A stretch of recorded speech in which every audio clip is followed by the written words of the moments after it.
know. Niggas know how I'm bumming, nigga. Yeah.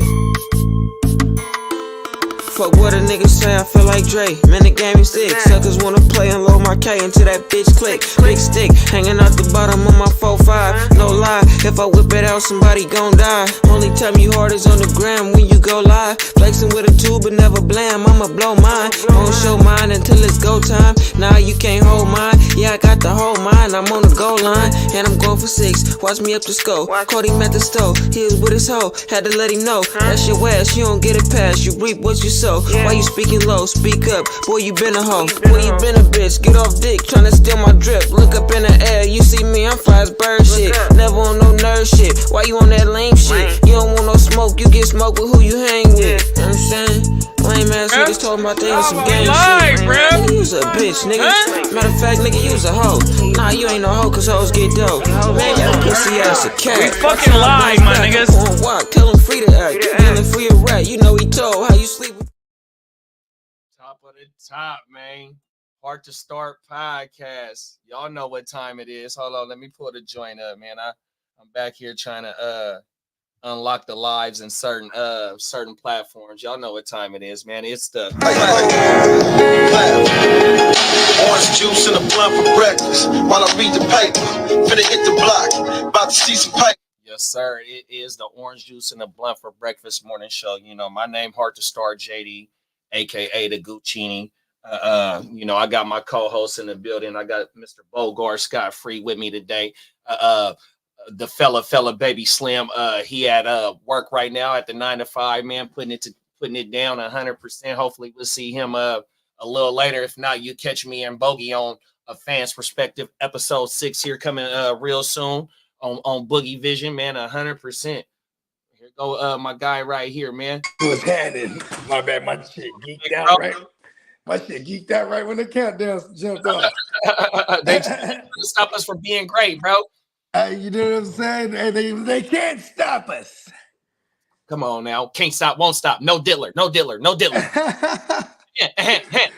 Oh, man, he just got denied bail again.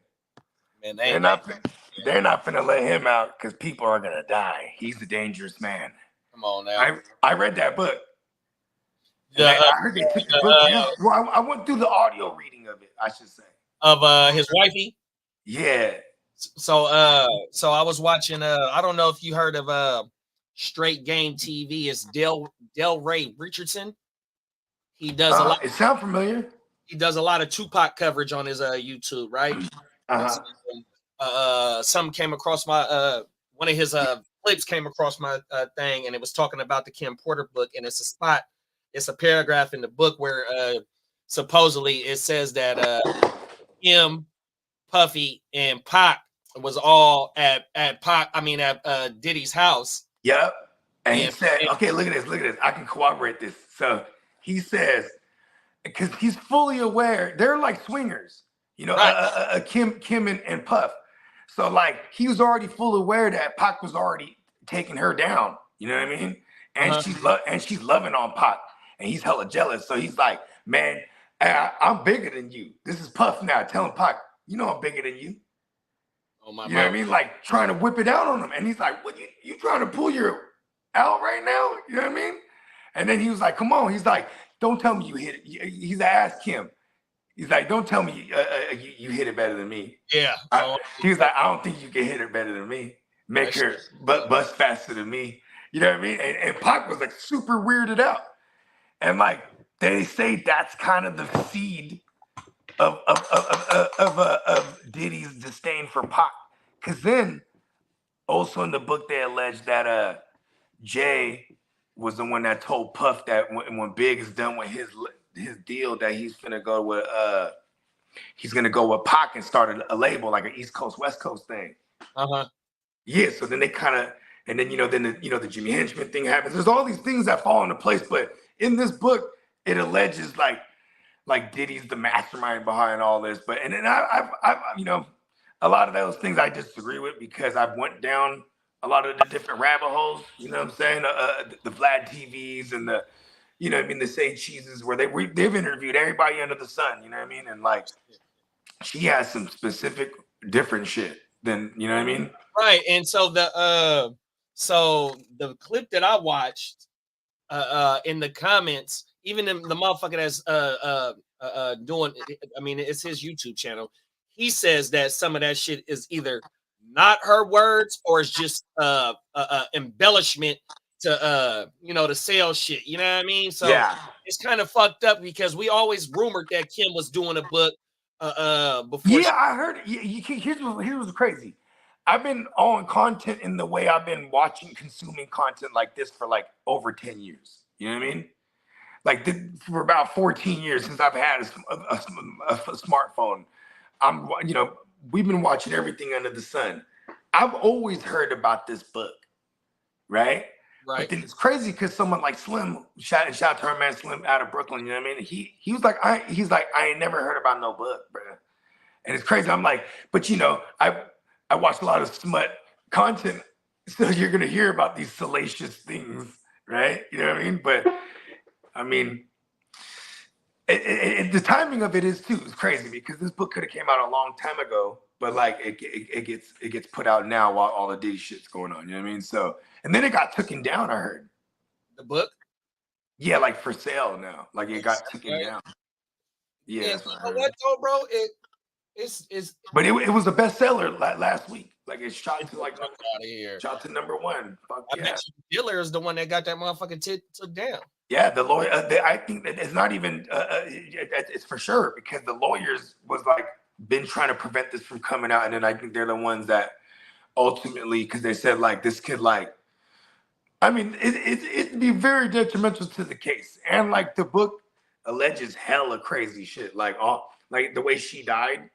You know, she describes or the book describes. See, we got to be careful with that book because it's being passed off as a memoirs, but we don't know if she truly wrote this shit. You know what I mean? Right, 100%.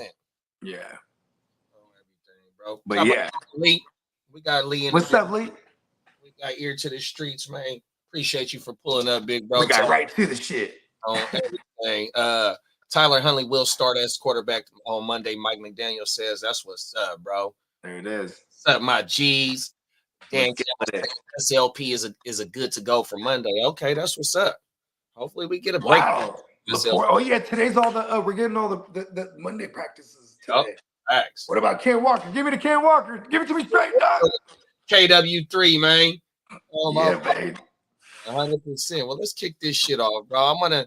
I'm gonna start this shit with Boosie. Boosie is did an interview with Carisha, and he talking about his daughter, bro. Carisha, please. Carisha, please. Wow. Okay, here we go.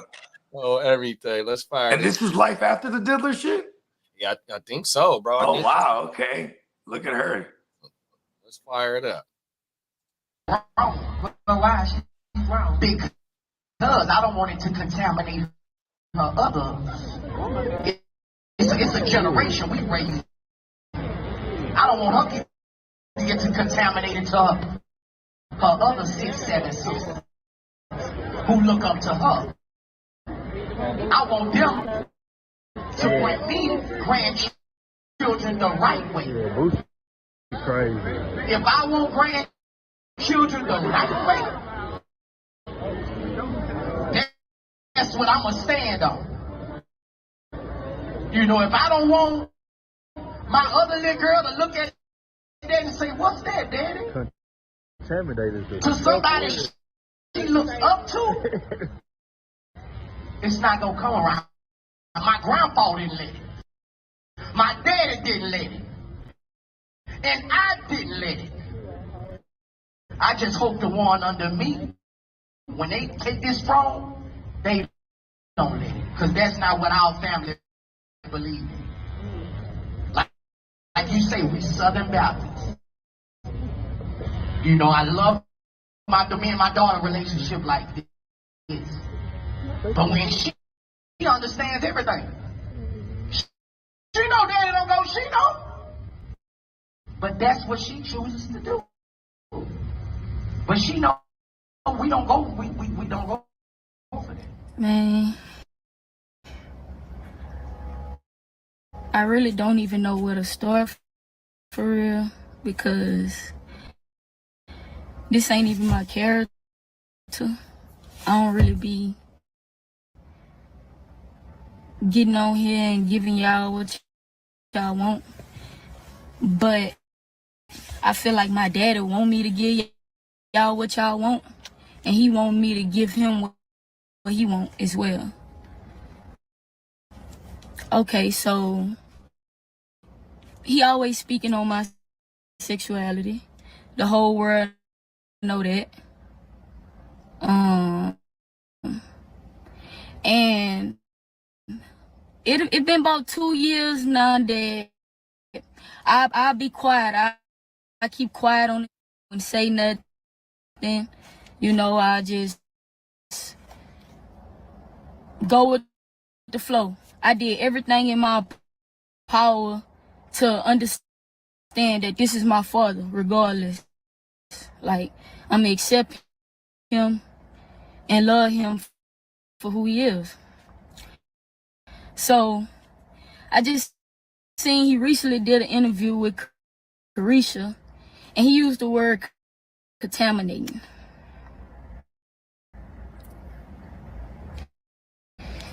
And putting my siblings in it with that.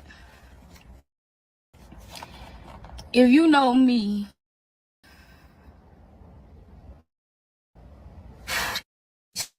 so mad.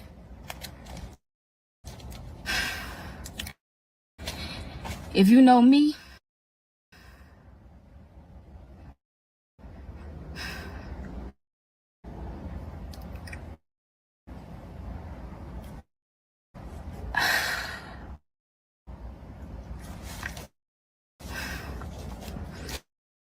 I love and respect my siblings with everything in me.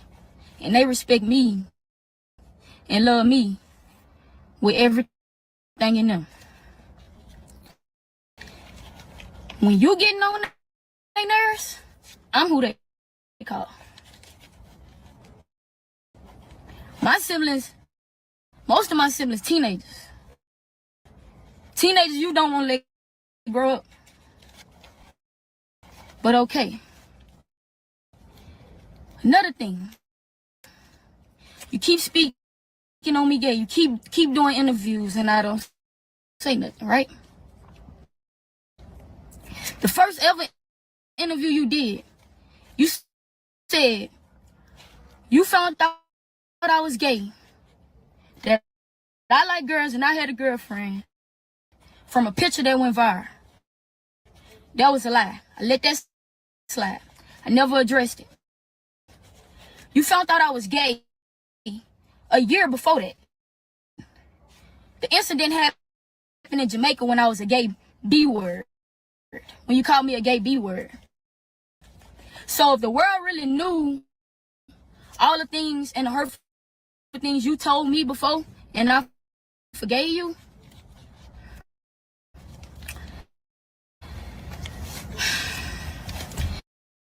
you wouldn't even understand. And no matter how you feel, at the end of the day, nigga, I'm your blood.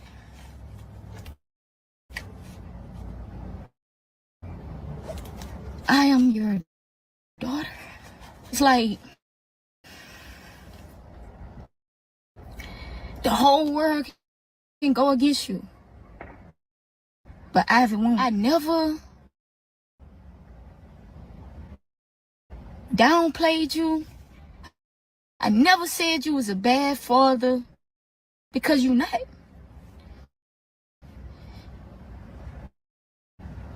You gonna make sure your kids straight. You always gonna do that. But emotionally, mentally, you suck. You suck, bruh. And I know you suck with that because you rather go to the internet and have a conversation with the internet about your kids before you come to us and have that conversation. He done did about 6, 7 interviews about me being gay, right? He never not have one sit down with me, myself. Just him and Aviana, and ask me why you became that way, Fat. What triggered you? It never been that. Every question y'all asking him, and he giving y'all them answers. If I go ask him that, he wouldn't give me an answer. You know what I'm saying? He don't.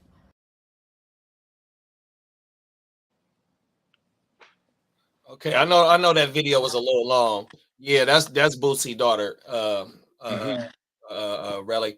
That's Bootsie's daughter. So I know the video was a little long, but this just came up, and it's been an issue, like she said, in on the social media and on the internet for a long time. You know what I mean? They've been going back and forth, and it was just something that caught me. When I watched the video. Shout out to Urban Politicians to UPT TV. That's who I got the video from. But yeah, give me your thoughts on the little thing we just seen, bro. Well, what disappoints me is because as a father that has 3 daughters myself, you know what I mean, and a son, and just like to outright alienate one of the children, that's just wild to me. You know what I mean? Like right. when you said the whole contamination thing, because clearly he values his Southern Baptist upbringing, but it's also just a part of his homophobia from that generation. You know what I mean? That generation is very homophobic. You know what I mean? I mean, we grew up that way where it was like, you know what I mean? Like the growing up in the 90s, like, you know what I'm saying?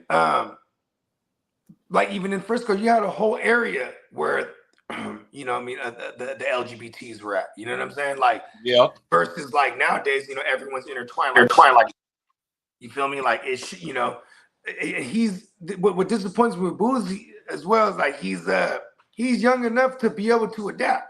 He's not one of these like 60-year-olds or 70-year-olds that are already super in their ways, and you're not gonna tell them like they on that Adam and Eve, not Adam and Steve, and you know what I mean, like you know what I'm saying, and then like his whole where it becomes about himself, where he's like, I want my grandbabies, you know what I mean, and this you know what I mean, just this whole I agree with it's disappointing. No, it is. I mean, especially he's a public figure, and he's very aware of the LGBTQ community, and like, and that was basically the new civil rights movement. You know what I mean? Like, that was the modern day civil rights movement, like from back in the. You know what I'm saying? I agree with you on that stance, and then I mean, like how you said about his or like how he said, he's a Southern Baptist, the old, his grandfather, his father, they wouldn't allow that, Exactly. But he went right back to the traditions that he grew up on, you know what I'm saying? Because, and for lack of a better term, it is very homophobic because like, they would discriminate if he was gay, you know what I mean? And 100%. You know what I'm saying? Like, and like, I mean, that's why I related to the civil rights movement. It's basically the new civil rights movement because the LGBTQ community, they weren't necessarily being they're getting the same treatment, you know what I mean, so to speak, kind of how the blacks and other minorities were, you know what I'm saying, like back in the day, and still going through it today, you know what I mean, like going through it, it ain't going even the LGBTQs, they just got a super loud voice. Now this is why I'm getting back to the internet shit. Why I'm disappointed in Boozy. He's like, you're a public figure. Like, they could fucking destroy you too. You know what I mean? Like, you gotta be well enough that these beliefs that you have, you might not be sharing these certain things. You know what I mean? Like, look at now, it's even affecting his daughter straight up. Like, oh, he talk about me, but won't talk about it to me. You know what I'm saying? And that's just deep. And he over here like kind of alienating his daughter. Like, oh, don't you contaminated? Go over there. Lord bless you. You know what I mean? Right. You're forsaken. You know what I mean? Like, and that's the thing right there. Like if we gonna get religious about it, I understand where he's coming from. You know, the way that he said it definitely was the wrong way going about it. 100%. You know what I mean? But it's also he has a virality to his nature, right? He's really good at this. So it's, you know what I mean? Like he could have said any other word. He uses contaminated, viral. Right, 100%. You know what I mean? Like, I'm not making excuses for him. I'm just saying he's built like this. He's been 100% for the last 10 years. We know Boosie about these interviews more than his music in the last 10 years. No, 100%. No, them is facts, and he knows that as well. He knows how this game works because he's a professional at. And I don't like how he's using his at his daughter's expense, even. You know what I mean? Now, and see, like he probably feels like he's insecure. If he always has to bring it up, like, you know, she said it best, like, I'm your daughter, like, you're supposed to love me, like, I'm your blood. Yeah, unconditional love on everything, and you know I think that's what he's doing. You know what I mean? Because you know he's insecure what other people think. You know what I mean? Right, and she says that they really never had that conversation, really about that. You know what I mean? So I hope he just doesn't pick at that to, you know what I mean, to get the conversation started on the fucking internet 100%. And that's what's so fucked up because also when she said, you know, in that clip, bruh, she says, man, I love and accept him for who he is 100%. And you know, that's what kind of resonated so much with me is like, nigga, you know, you could say because in the community, you know what I mean? It is a generational thing. We just seen him say that his daddy and his grandfather wouldn't allow that. Now here it is. He's still trying to push the same mentality in the same ways that other generations had way before 2024, 100%. Even though he might not agree with it and what she do, especially because he say he believe in whatever he believe in 100%. And I understand that. And that's my beliefs. But nigga, I got in my family, I got blood family. I got family that's by love. That's, you know what I mean? On the LGBT, you know what I mean? Yeah. And that don't mean nothing. 100%. It really don't. I mean, shout out to them. No, 100%. Hey, look, I'm not gonna. I don't go to a vegetarian and be like, I don't go to a vegetarian and be like, stay away. I'm a meat eater. Pause. You know what I mean? Like, it's the same thing. Motherfuckers have preferences. It just, you know, like, you know, it's just like any other.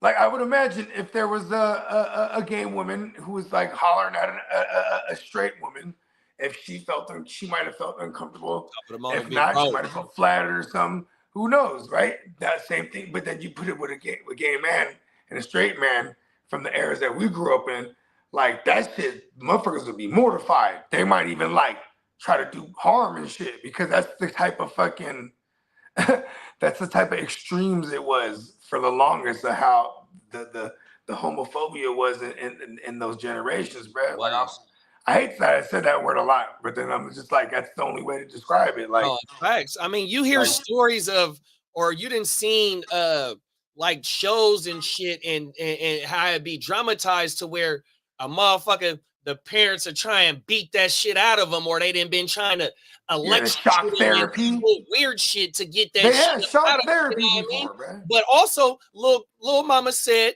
that she say in her own words, like, you ain't asked me what triggered me to be this way, what made me want to go this way, shit like that, you know what I mean? And communication is so much the key, but in the community as well, sometimes when we try and talk about shit, it goes straight to yelling, you know what I mean? And that's not how you get shit worked out, talked out in the whole shit. Straight to check-in. 100%, and that's probably... And then look at this too, bro. Like she says in there, we're always going to be straight.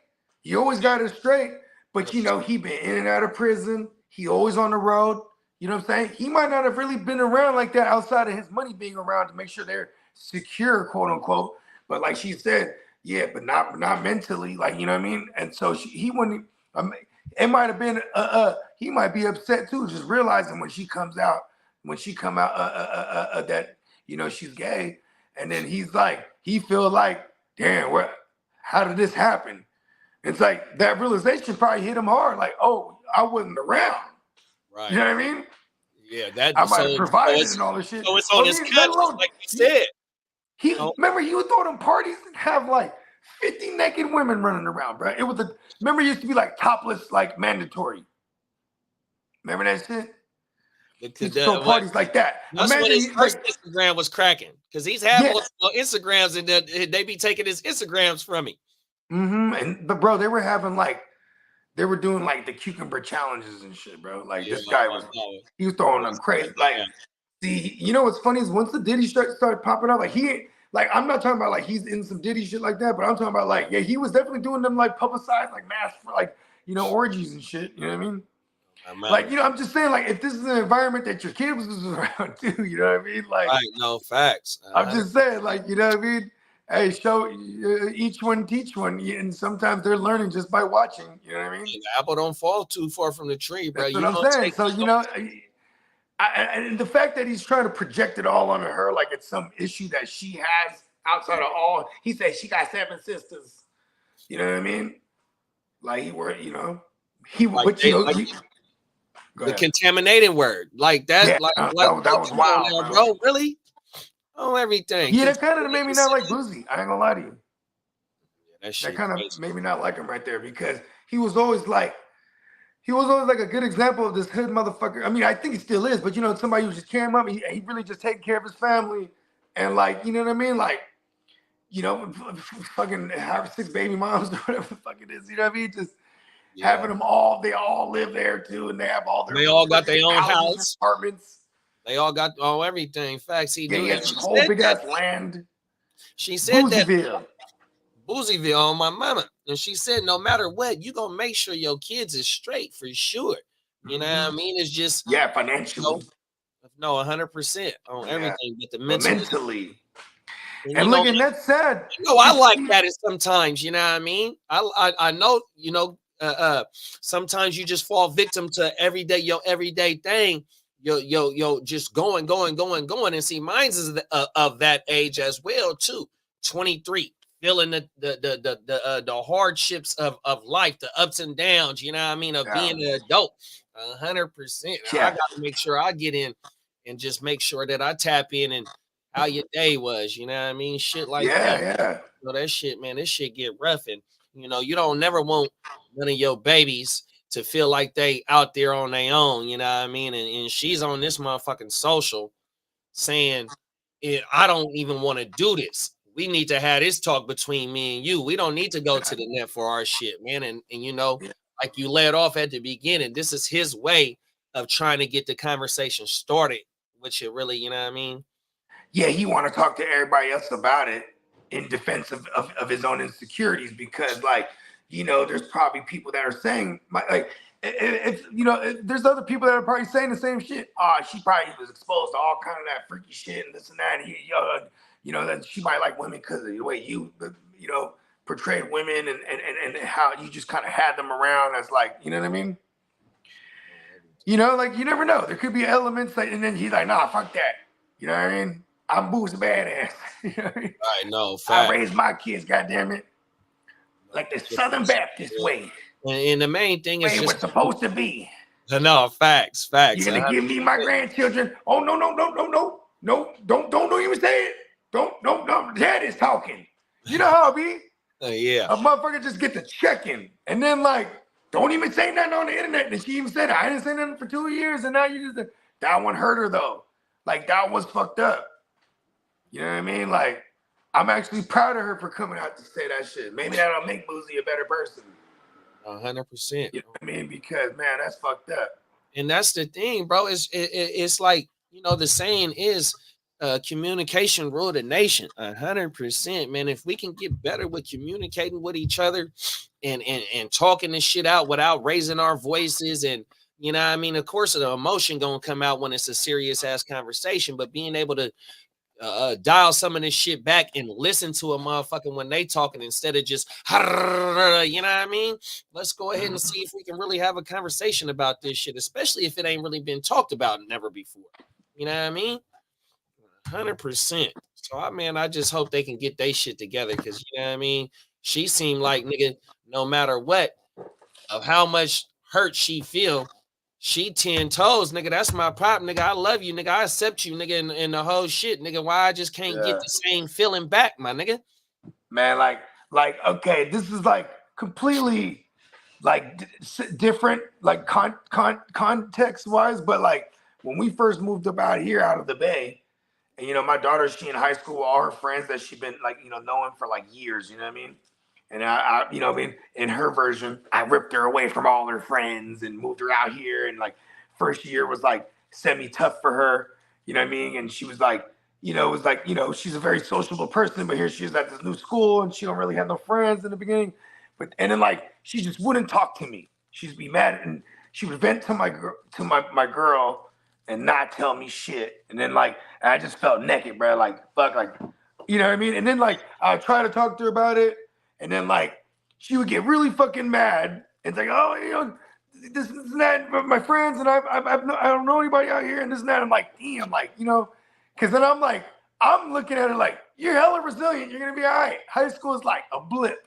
You know what I mean? And I'm telling her too, like, you know, and I'm not saying in that fashion. I'm saying like, you want to see your friends? Get your license then. Do good in school. We'll get you a fucking car. You can drive your ass down to San Jose. You know what I mean? And then like, but Steve, even before all that, you know, she ain't talking to me. So I'm like, and then my girl's like, she want to go down to San Jose and your mom's going down there. I was like, all right. You know what I mean? I started letting her do things where like, all right, I trust her. And then like every morning when she would leave for school, I would always be like, have a good day. And I'm just doing this for years. Have a good day. Love you. She's ignoring me. But see, this past year, now we've been here for a year and some change. And she got some homegirls, and they be chilling, and they be mobbing around, seeing this place more than me since I moved here. Right. And then you know what I mean. Now she's leaving the house. I'm like, have a good day, and she's like, thanks. I'm like, oh shit. She's acknowledging me again. You know what I mean? But it was a long while where she was really fucking hot at me, bro. And like that shit didn't feel good. You know what I mean? She's my oldest, but she's still my baby. And so that's what really obsessed me with this whole thing with Boozy. It's like, bro, what the fuck, man? Like, you know what I mean? Oh, everything. Like, because you provided so much that don't, like, imagine that. Like, he provides so much, so he's expecting for them to be grateful for it. But then also, but that doesn't mean that they can't, like, be themselves, be who they are. Yeah, because they definitely grateful for it. You know what I mean? They, you know, except for I ain't gonna say except, but the little one name that be hanging out with T.I. son. With T.I. son, and then the privilege. They so privileged and they want to be from the hood so bad. Bro, they just had a whole bunch of guns at their video shoot. Oh my God. You see, you got to put like a disclaimer. These guns are all props. But see, you know why they don't do that? Because they want to be with this shit so they want bad. to be with this shit, bro. It's like, yo, your pops got popped 4 guns. Bruh, and you want to hold them motherfuckers. Both their pops. Hey.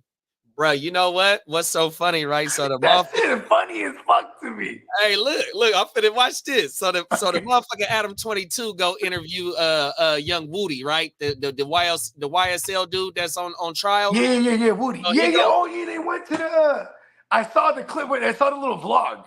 So you see when they was in the trap museum?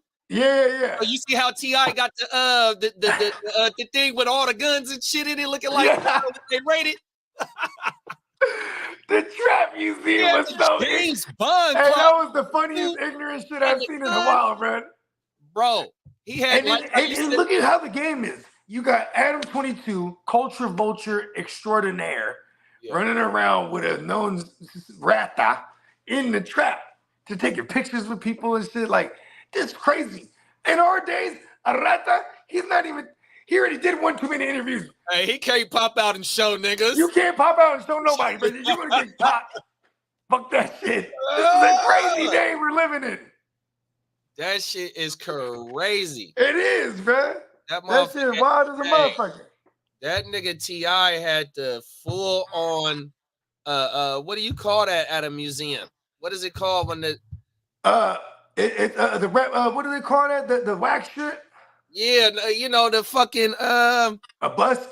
Nah, you know, when they put on the like a paint, it's a fuck. Oh fuck! Oh, mural.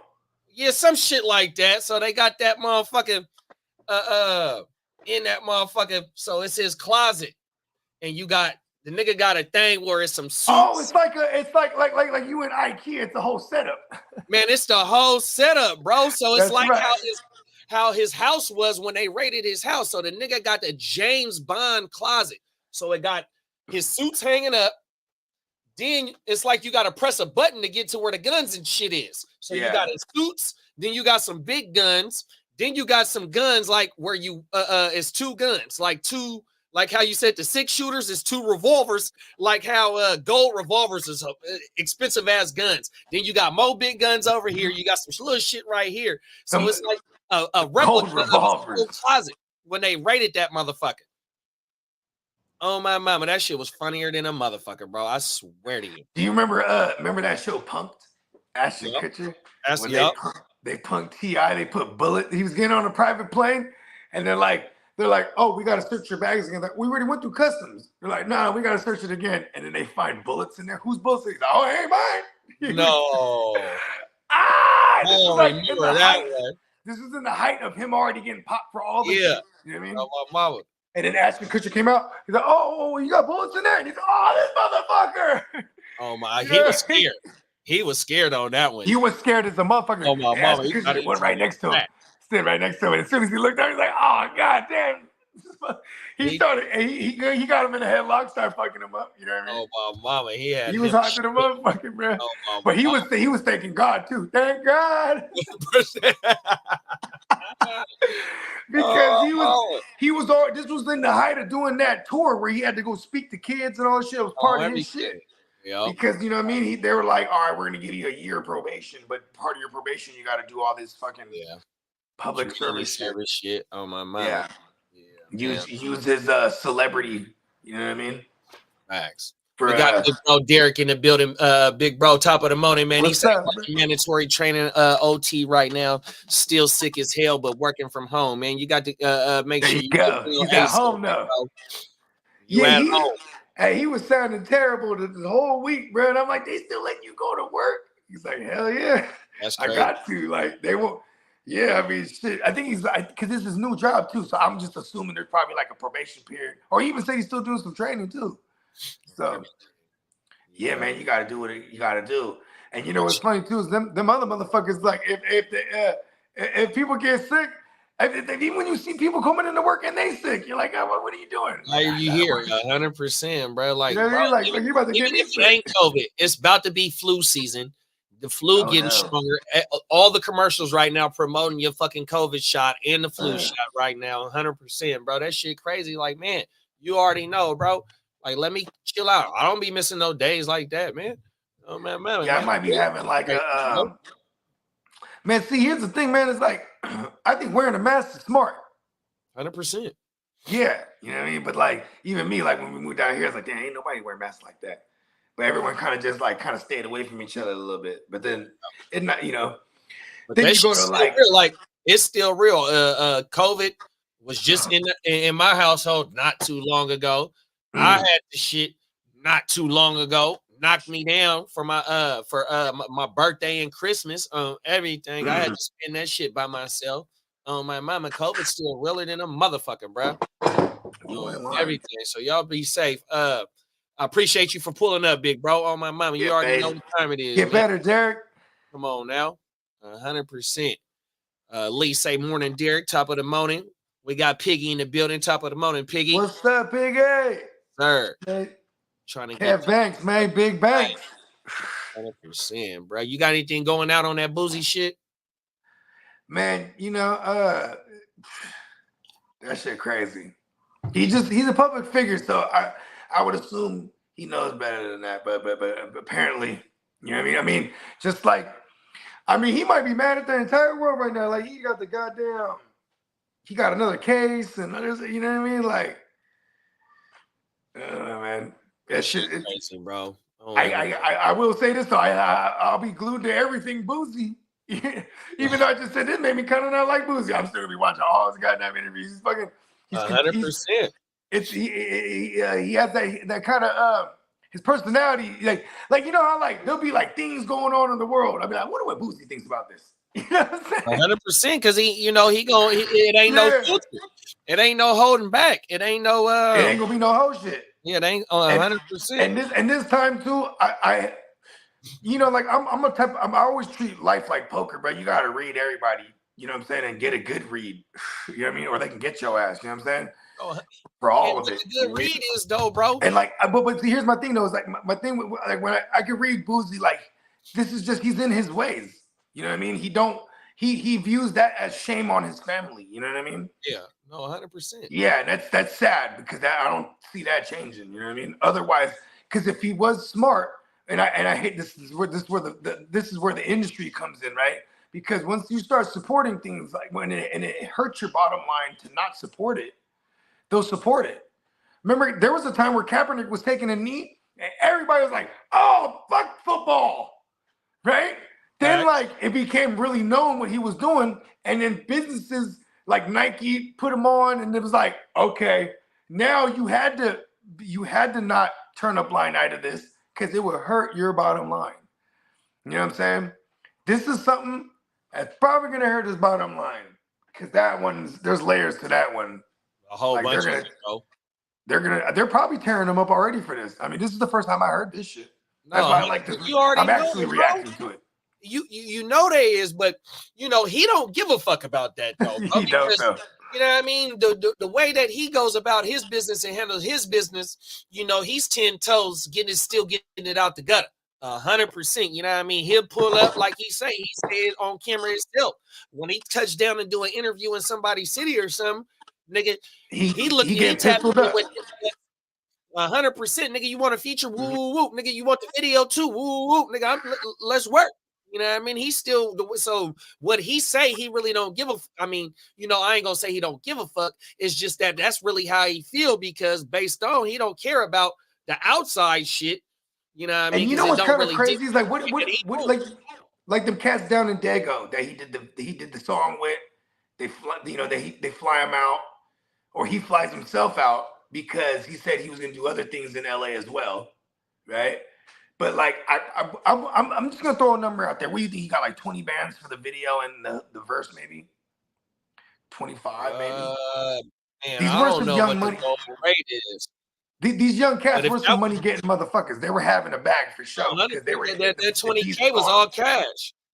100%, yeah, right. The 20K was cash. So what fucks me up is that he's still at the point in his life where he has other streams of revenue that are super legit, including this music shit, but for essentially 25 bands, maybe let's say 30, he caught a new case. You know what I mean? That's gonna cost him hella money and potentially his freedom again. You know what I mean? Yeah, well, he beat it already, but they trying to recharge him on that shit. Yeah, so what it is? He beat that shit? Oh, okay. So what happened was it was a law. It was a law. Now we'll fact check this shit because I seen this. Oh, it was the Cali law. It was a law about high profile people being felons, but being able to protect themselves or some old shit like that. So it was another case. Cali specifically. Yeah, it was another case that here in California that another felon got caught up like that, but yet he used some type of law and he beat the case. So Boosie's lawyer used that case as a reference for Boosie's case. Now, I might not be 100% sure if he beat the shit, but I want to say he did. And now what they did was they rebooked him on that same case, but what they did was they added him as a drug user because I guess he had weed or something on him. So they're trying to add him being a drug user and a convicted felon of a firearm. Or I'm gonna go find that shit, bro. I got something real ignorant to say. He did the song. I just realized this. INDPPENDE. You know what that means? She got her own house. She got her own car, right? He should be proud of his daughters. 100%. For whoever they are. They're growing up again. And then she was talking about the teenagers. It's like, come on, do better, Boosie. There it is. I'm gonna leave it at that. I keep arguing with myself because I keep forgetting I love Boosie, and I'm like, wait a second, this is still scummy. This is still family stuff. You know what I mean? Oh, every day. Do better, Boozy. Do better, Boozy. Oh, my mama. Communication rule the nation. You know that, big bro. There it is. Put it on the t-shirt. All right. Oh, my mama. Let's fire this other one up, man. The videos sparked outrage here in Ukraine in August when he claimed that Elon Musk gave him a Tesla Cybertruck, a false claim. Musk said, now there's a new twist to the story. It was a raving review for the Tesla Cybertruck, a real invulnerable and fast animal. A maneuverable vehicle that gets excellent speed and overcomes obstacles. A very comfortable car, said Ramzan Kadyrov in his Telegram post last month, thanking the respected Elon Musk, who he claimed had gifted it to him.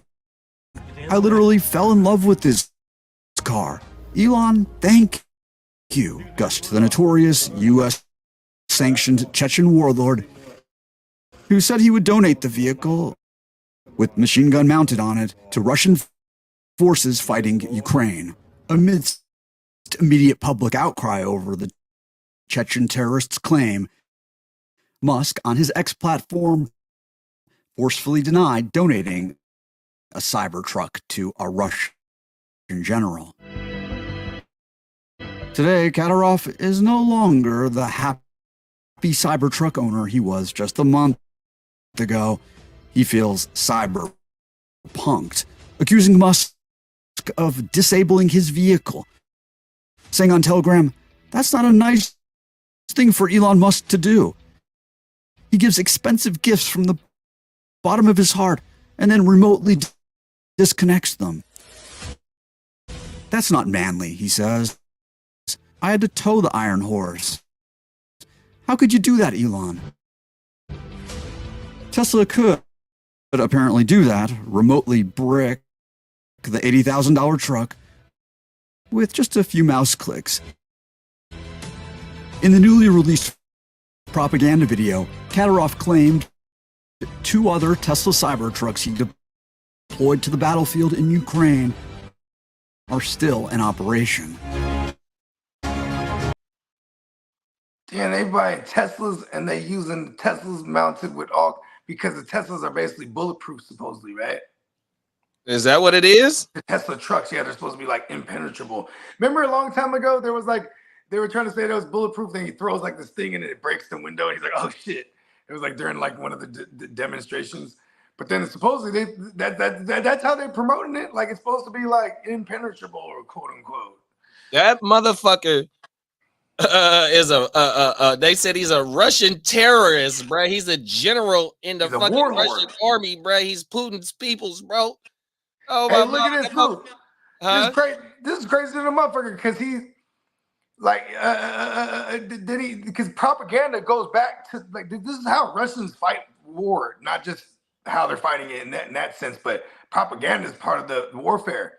You know what I mean? They're trying to make Elon look hella bad, and he was like, nope, nope.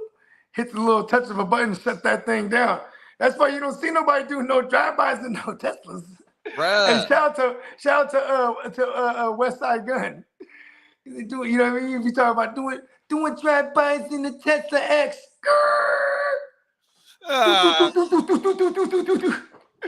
Yeah, but see, because man, they don't shut that thing right down. But see, that's that propaganda for you. But they've been trying to take, because shit, Elon, you know what I'm saying? That America's probably the best market too. You know what I mean? So they're trying to ruin. I bet you his stock went down just for a sec before he clarified. That's why he jumped out there so quickly on Tesla and said, "Man, I ain't gave that motherfucker no truck." And that's the thing. That motherfucker was like, "Elon, you're a bad man. You're no friend. How you you know what? You know what would have been funny? He's like, and then the warlord responds, and if he did like the accent, that would have been funny. You give expensive gift, and you give it away. You're not a man." But bro, That shit is real life shit. Like you said, it's propaganda. Because if you listen to the choice of words that the warlord was saying, he gifted me this. That he's not a good friend. He took it away from me. Yeah, still trying to infer that they're friends. Facts. Oh my mama. He is friends with Mother Russia. He is a comrade of mine. Natasha is my daughter, set to marry him. That shit is crazy, bro. Oh, everything. They had a that fucking, shit is wild as a motherfucker. A fucking Tesla truck with a mounted gun on that motherfucker with like 4 motherfuckers on the back of that motherfucker ready for anything. Talking about it's on the front line of the war right now, bro. That shit will just be zipping through. You know what I'm saying? Hey, look. But see, that's the thing, too. They just shut that thing all the way down. Then he says, I still have 2 trucks that are operable in the battlefield. Now what? I still got 2 of these motherfuckers. Toast the vodka. Oh my goodness! Look at this shit. Look at how the world is, though, bro. Oh, everything. You remember that movie Enemy at the Gates? Nuh-uh. It was a sniper movie, but it was like World War II, but it was based on the Russians. And you know what I'm saying? They're this is when the Germans are coming into like Moscow or whatever, and they got these two snipers. But see, I mean, they got the spotter and the sniper, and then they taking foods out. Then they put it in a newspaper. You know what I mean? General warlord general taken down from famous sniper, and they made him fucking famous. You know what I mean? And then like to make it like that you gotta fear when you step outside. You gotta have spotters everywhere because you don't know, this motherfucker could be anywhere. He became like a phenom. You know what I mean? But it's all through propaganda. You know what I mean? Thanks. Hey, this shout out to my big brother John Tay. He said that's wild. Those trucks are good in water up to 5 feet. Oh, every day.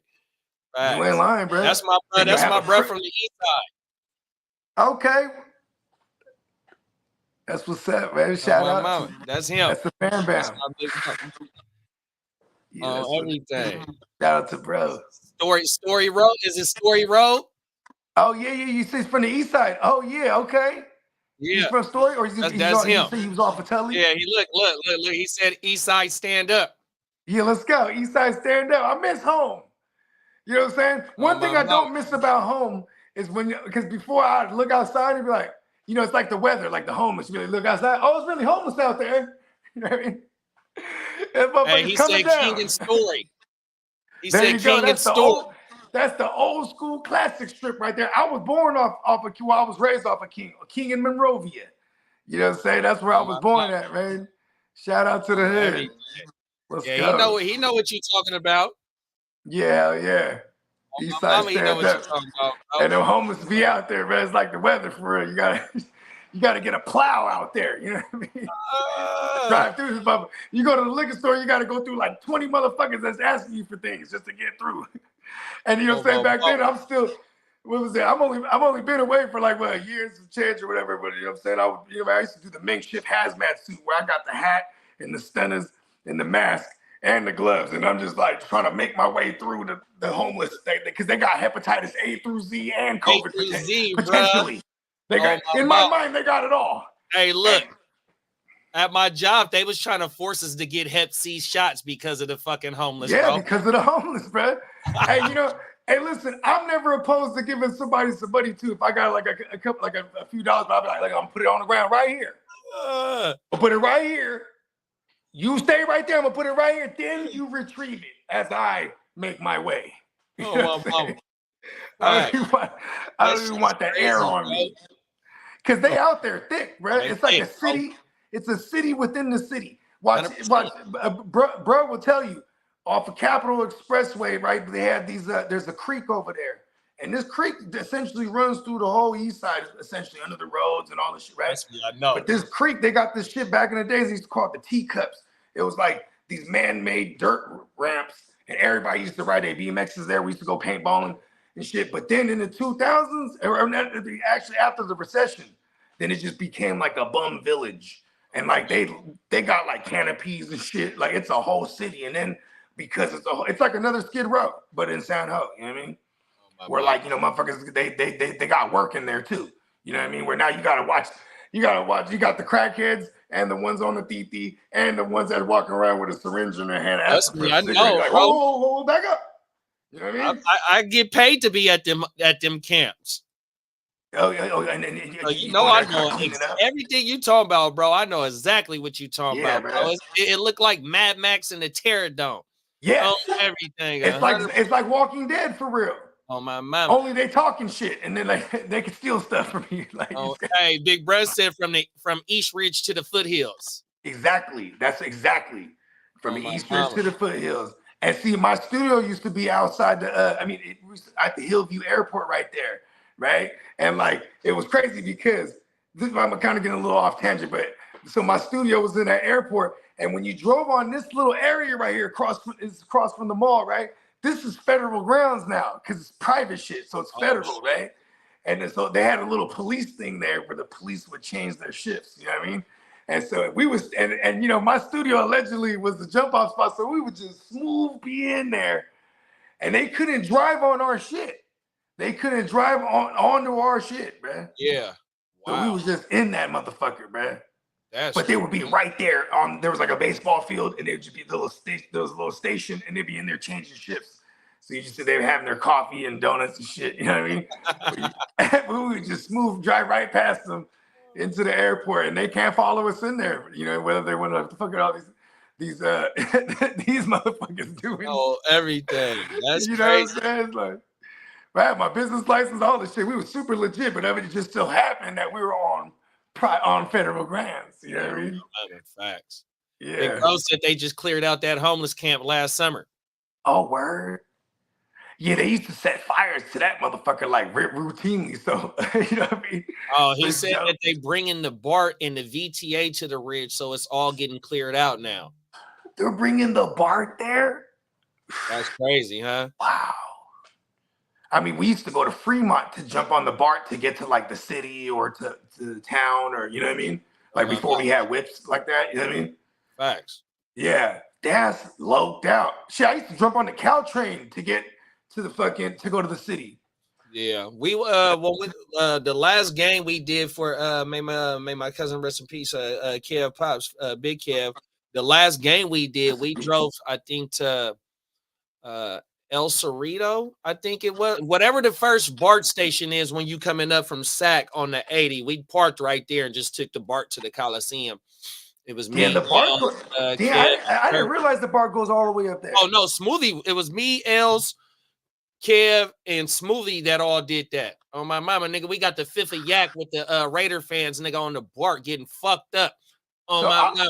I was living off the last spot I was living off in the east side before I moved out here. I was off of Cap Ave, right? And it was right by the light rail joint. And we used to jump on the light rail, go to like Great America, because that should have taken you to Santa Clara, you know what I mean? Yeah. But then we would take like the bus from Santa or like we would take the bus from a certain point off the light rail, like in Milpitas, and then go to like Fremont, then take the goddamn fucking, what's that thing called? The woo-wop, the light, what do you say, the BART? Mm-hmm. We would take the BART and then shoot over to Pittsburgh or to Frisco or you know what I mean? Like, mama. Yeah, because I had family everywhere. We was everywhere, man. 100%, bro. Big Bro said you can catch the BART in Milpitas now. Word already? They were building that thing over the Great Mall for a minute now. My studio's right there. Is that right? Yeah, that's my. I'm in the build. I'm off of Watch, he'll know what I'm talking about. I'm off of Landis. You know what I'm saying? And like we're in a building, right? It's like a pho restaurant. Then it's like a Asian vegan restaurant. Then then the next floor is like dentist offices, and then we got a couple rooms in there. You know what I mean? So we can't even slap out till like after 6 o'clock. You know what I mean? Wow. Because it's a business area, but you know, but we don't really get in there till those hours anyway. And we're slapping till the wee. You feel me? Wow. Till the fucking dawn. So you can really hear the music from inside, outside? Well, because for example, like when we're recording, you got the monitors outside, the motherfucker in the booth got the headphones. So that's, you can record all day. Like it's not like we don't have sessions during the day, but like, you know what I'm saying? Say we're making a beat, you know what I mean? We're in there slapping. You know what I mean? Come on, I'm like, turn that bass. I'm in, you know what I mean? And you know me, I'm on all kind of enhancements. Yeah. So I got to really feel this thing. You know what I mean? Like 100%. Yeah, hell yeah. He said, Big Bro said Landis near the 680. Yep. So like where there's a place called the Shabu House, and then there's the McDonald's right there. That's where I'm at. You know what I mean? Like close to Park Victoria, like on that side. Because Park Victoria is the other street that runs through it and shit. Yeah. Bro, shout out to all my cousins off of Park Vic. Come on You know now. what I mean? Shout out to Park Ease up. and the rallies, man. Yeah, you know what I mean? All the Filipino Bloods was in they was all in Milpitas for real. They was in the east side too, but you know what I mean? It was like Filipino gangs was different though, because you could be a part of a set, but you just like to do the rally, but you live over here, you know what I mean? Yeah, on my mama. Yeah, you know what I mean? Big Bro said, do I remember? Yeah, hell yeah, I remember you used to catch the BART on everything. Facts. Oh, to go up to SAC? No, the when I used to live in Oakland, he would come up. Yeah. On everything. Yeah, because the BART, what was that? That was like the 90s, huh? That was like state of the art. Like, oh shit, we get there than a motherfucker. Man, I remember being on that motherfucker as a kid, for sure. Yeah. That was one of the first notorious, infamous, caught on camera viral shit. The shit, remember when he shot Brad handcuffed on his face? Mm-hmm. Yeah, they made a movie out of that shit. Yeah. Fruitvale Station. There it was. I remember.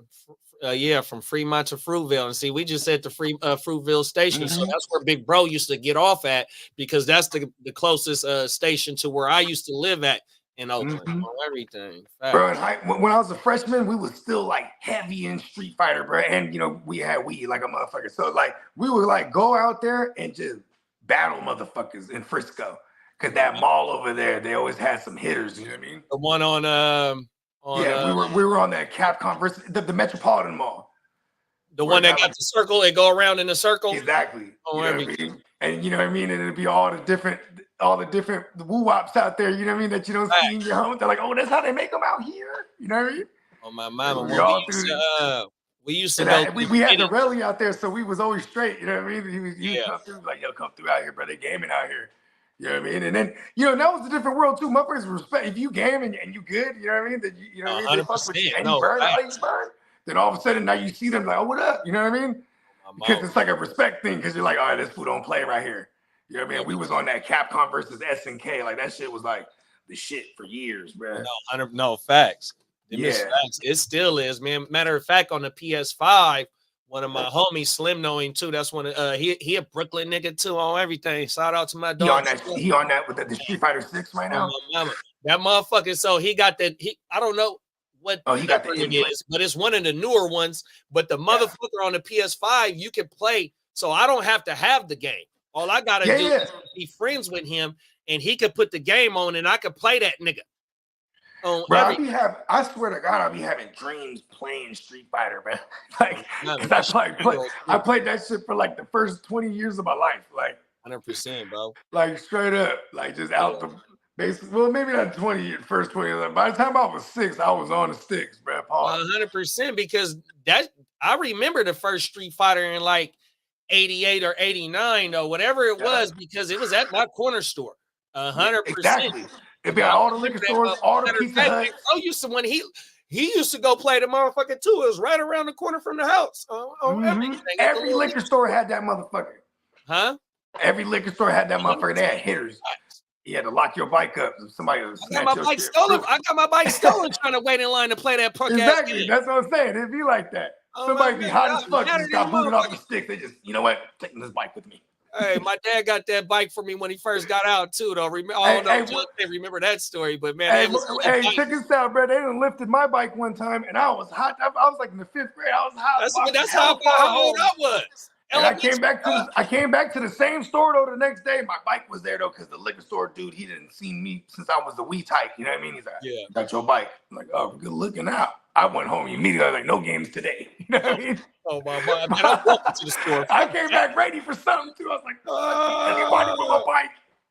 Oh my mama. He said he lined up all his quarters on the thing, man, and taking on everybody. Them is facts. Real talk. Oh my mama. That shit was throwback, man. Them is facts, bro. You got anything on the Cybertruck shit, bro? I kind of want one.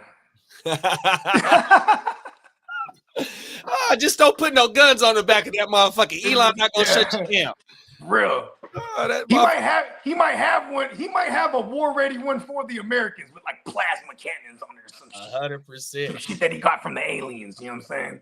Hey, that motherfucker's an alien. Hey, that motherfucker that was covering the story, that motherfucker threw a joke in the thing. He said, bruh thought he was cyberpunk. That shit was funnier than a motherfucker. Oh, everything. You got cyberpunk, man. That's Kutcher. Crazy. What is Kutcher? Is that Russian? Uh-huh. No, I said Ashton Kutcher. What is that? Kutcher, Russian? He is married to a Russian broad. Is he? She hot than a motherfucker. What's her name? The one with the big ass eyes. From the show. He actually got with her. From Mila. Yeah. You can't tell me that's not Russian. Come on now. See, that's how he got the truck. There it is. He had the OG bride too, though, huh? Yeah, Demi Moore. Demi on my mama. Bruh. He had the strip tease version. Yeah, 100%. Hey, she started to age like a little bit of fine wine. He was like, you know what? 100%. Yeah. Hey. Bruce Willis. He was all in there in the Thanksgivings and the pictures with Bruce Willis and everything, right? All the kids and shit on my mama. Yeah, before memes were a thing, they used to be like, "Oh, Ashton Kutcher, he's punking, what's that? Bruce Willis and shit." 100%, bro. Hey, Bruce Willis, you know how Snoop looks like a Doberman? Bruce Willis definitely looks like a bulldog, huh? Oh yeah, you ain't lying. Love you too, big bro. Nothing but success. You already know. Yeah, baby. I see you on Saturday, bro. Yeah, he said in this thing. 100% to the both of us, man. 100%. Lee said T. Higgins is believed to become available if the team starts 0-4. Ooh. I had him. I see. Here's the crazy thing, right? It's like it would be NFC. Like, why would they send him in the conference, right? Yeah. Like, why? It would be a hitter that would want him, right? You know where they're gonna send him? To bum ass Carolina, man. Definitely. They would. Definitely. Because this is like it would be like the DJ Moore to Carolina, to Chicago, where you have a young QB. In this case, it was Justin Fields, where it's like, okay, we got to get him a weapon, because they're gonna say the Cinderella story for the Panthers ends immediately against the Bengals this week. They're gonna go back to Bryce Young. You know what I mean? And they're going to try to get him a weapon, so I can see them. That's for sure. That's for sure. Yeah, and they're thinking future here, and he would like it because he would be there, and then they would pay him because they have a rookie contract there. Because otherwise, it'd be like unless there's a team that's willing to take on the franchise tag at that point. Because then at that point, whatever team that trades him before the deadline, they're fitting half the bill, or at least the bill all the way up till then. You know what I mean? Yeah. So 100%. There could be and if you're trading. Oh, no, I was going to say, if you're trading for him, you definitely trying to extend him.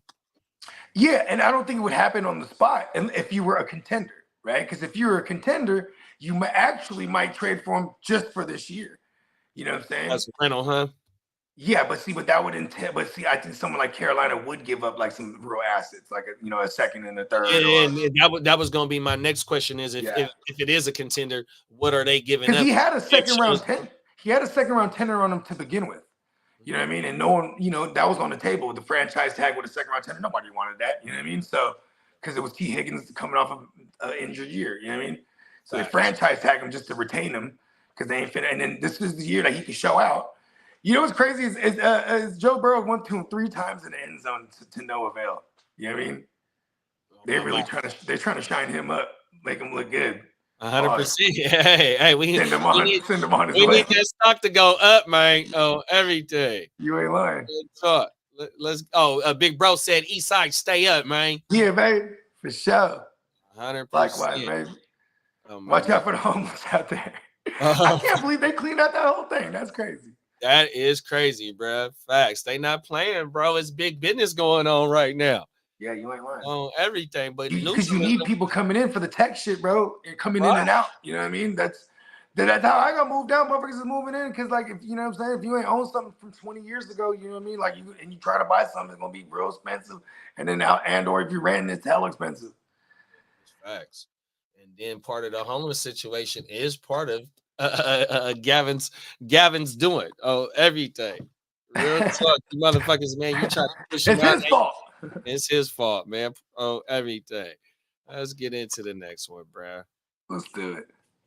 Meat plant in Jarrett announcing an indefinite shutdown exactly 1 week ago after it was linked to a listeria outbreak that killed at least 9 people. 8 News reporter Sarah Molina joining us live in the Digital Center after speaking with the former employee who broke down where he thinks the company went wrong. Sarah, good evening.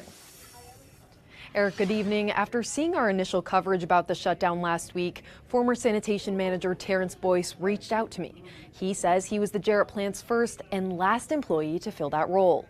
Today, the USDA says Boar's Head is responsible for selling product that's now cost at least 9 people their lives.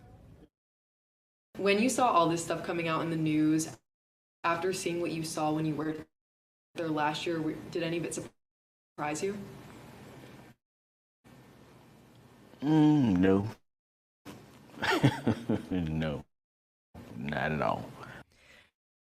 Terrence Boyce says Boar's Head had corporate managers for sanitation, but he was told he was Jarrett's first on-site sanitation manager. Hired in January of 2023, he says he knows flaws in sanitation procedures immediately. Like lack of knowledge of sanitation, I don't think they ever had a sanitation manager there who was affluent enough to know, these things. Boyce says every manufacturer has to follow SSOP guidelines or sanitation standard operating procedures. He breaks them down into 5 steps: dry pickup or pre-cleaning, pre-rinsing, scrubbing, post-rinsing, and finally sanitizing.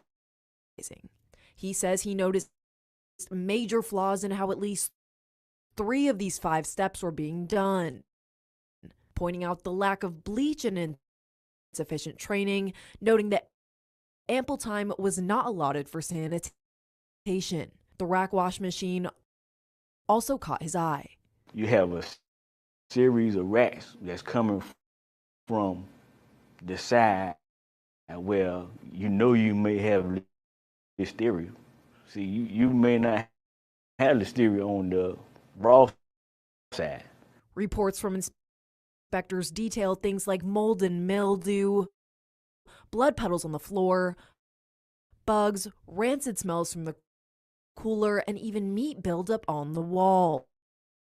I haven't seen anything like Boar's Head when it comes to sanitation. Boyce says many Boar's Head workers had been working at the Jarrett plant for decades. As I tried to establish different ways to clean, there was a lot of pushback. A lot of pushback on old methodology, old things that they used to do that nobody does anymore. If you push against management, I think you become a target. He says it ultimately led to his termination in August of 2023. Records released by the USDA show a total of 69 noncompliances between now and then. Of those, 66 were marked fixed with corrective action, leaving people to question, why didn't these repeated violations slow down? When you have the USDA officials point something out to you, and we saying it's been done, who verifying that it's done? Who verifying that the door is being fixed? Virginia is one of 10 states operating. Meat? Are they just all kind of different meats? What'd you say, big bro? What kind of meats? Is it just a company that does all different kind of meats, or what? Yeah, so what they is, if you go to your grocery store and you go to the deli, and you want to get fresh sliced meat instead of in the meat. back of the joint. Okay, yeah. Yeah, on my mama, on everything. Top of the morning, Tino. Tino, what up, you got it, big bruh. So Team leader Tino. So they did. The company is called Boar's Head, and if you go to your grocery store, you know, like a Safeway, a fucking we got a fucking Rayleigh's, Bel Air, you know, shit like that. Yeah. Albertsons, you know, shit like I that. fuck with all of those. I need to know so I can avoid these joints. You know what I mean? Yeah. But the name of the company is called Boar's Head. So they're through the whole. I want to say they through the whole U.S. right, and it's a story right here that I'm looking at. It says it's about this same situation, and it says that the outbreak has grown to 57 hospitalizations in 18 states, linked to recall products from the plant. At least 9 deaths have now been reported, including 2 in South Carolina. Man, we had a rally Illinois, New Jersey, Virginia, Florida, Mexico. Damn. Yeah, we had a rally that passed for bad meat back in the day. Is that right? Yeah. And then like the whole thing with like they went through the whole lawsuit, everything. They had to find that they dug up the receipt, found the whole shit. They were able to prove that they bought this meat, and then you know what I mean? Wow. Yeah, it was like one of the Relly's husbands. This is back in the days, like the 90s type of shit. You know what I mean? Get the fuck out of here. Yeah, you know, every here and there you'll hear like a recall on veggies and shit. It'll be like, oh, fucking, E. coli on the water. Or, you know what I mean? E. coli from the water. This is crazy though, bro.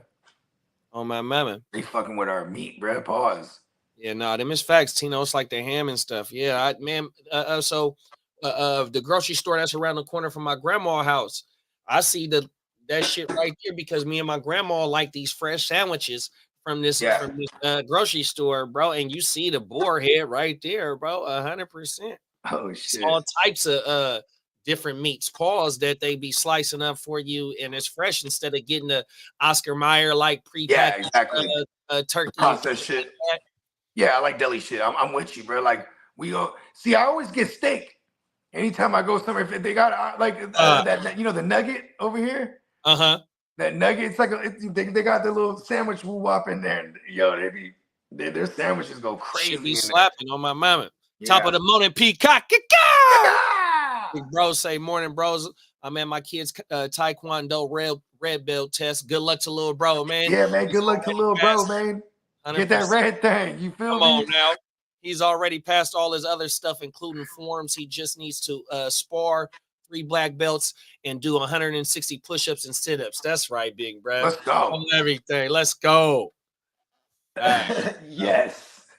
Yeah, that shit with that fucking board. Yes, grasshopper. So, and the cold thing is, even though they got exposed probably for the you know, well, I ain't gonna say they got it probably, but they got exposed for the bad meat killing people and getting people sick. But also we see bruh right here getting the interview because he was the sanitation worker and he seen what was going on, and they got his ass up out of there because he was seeing what was going on.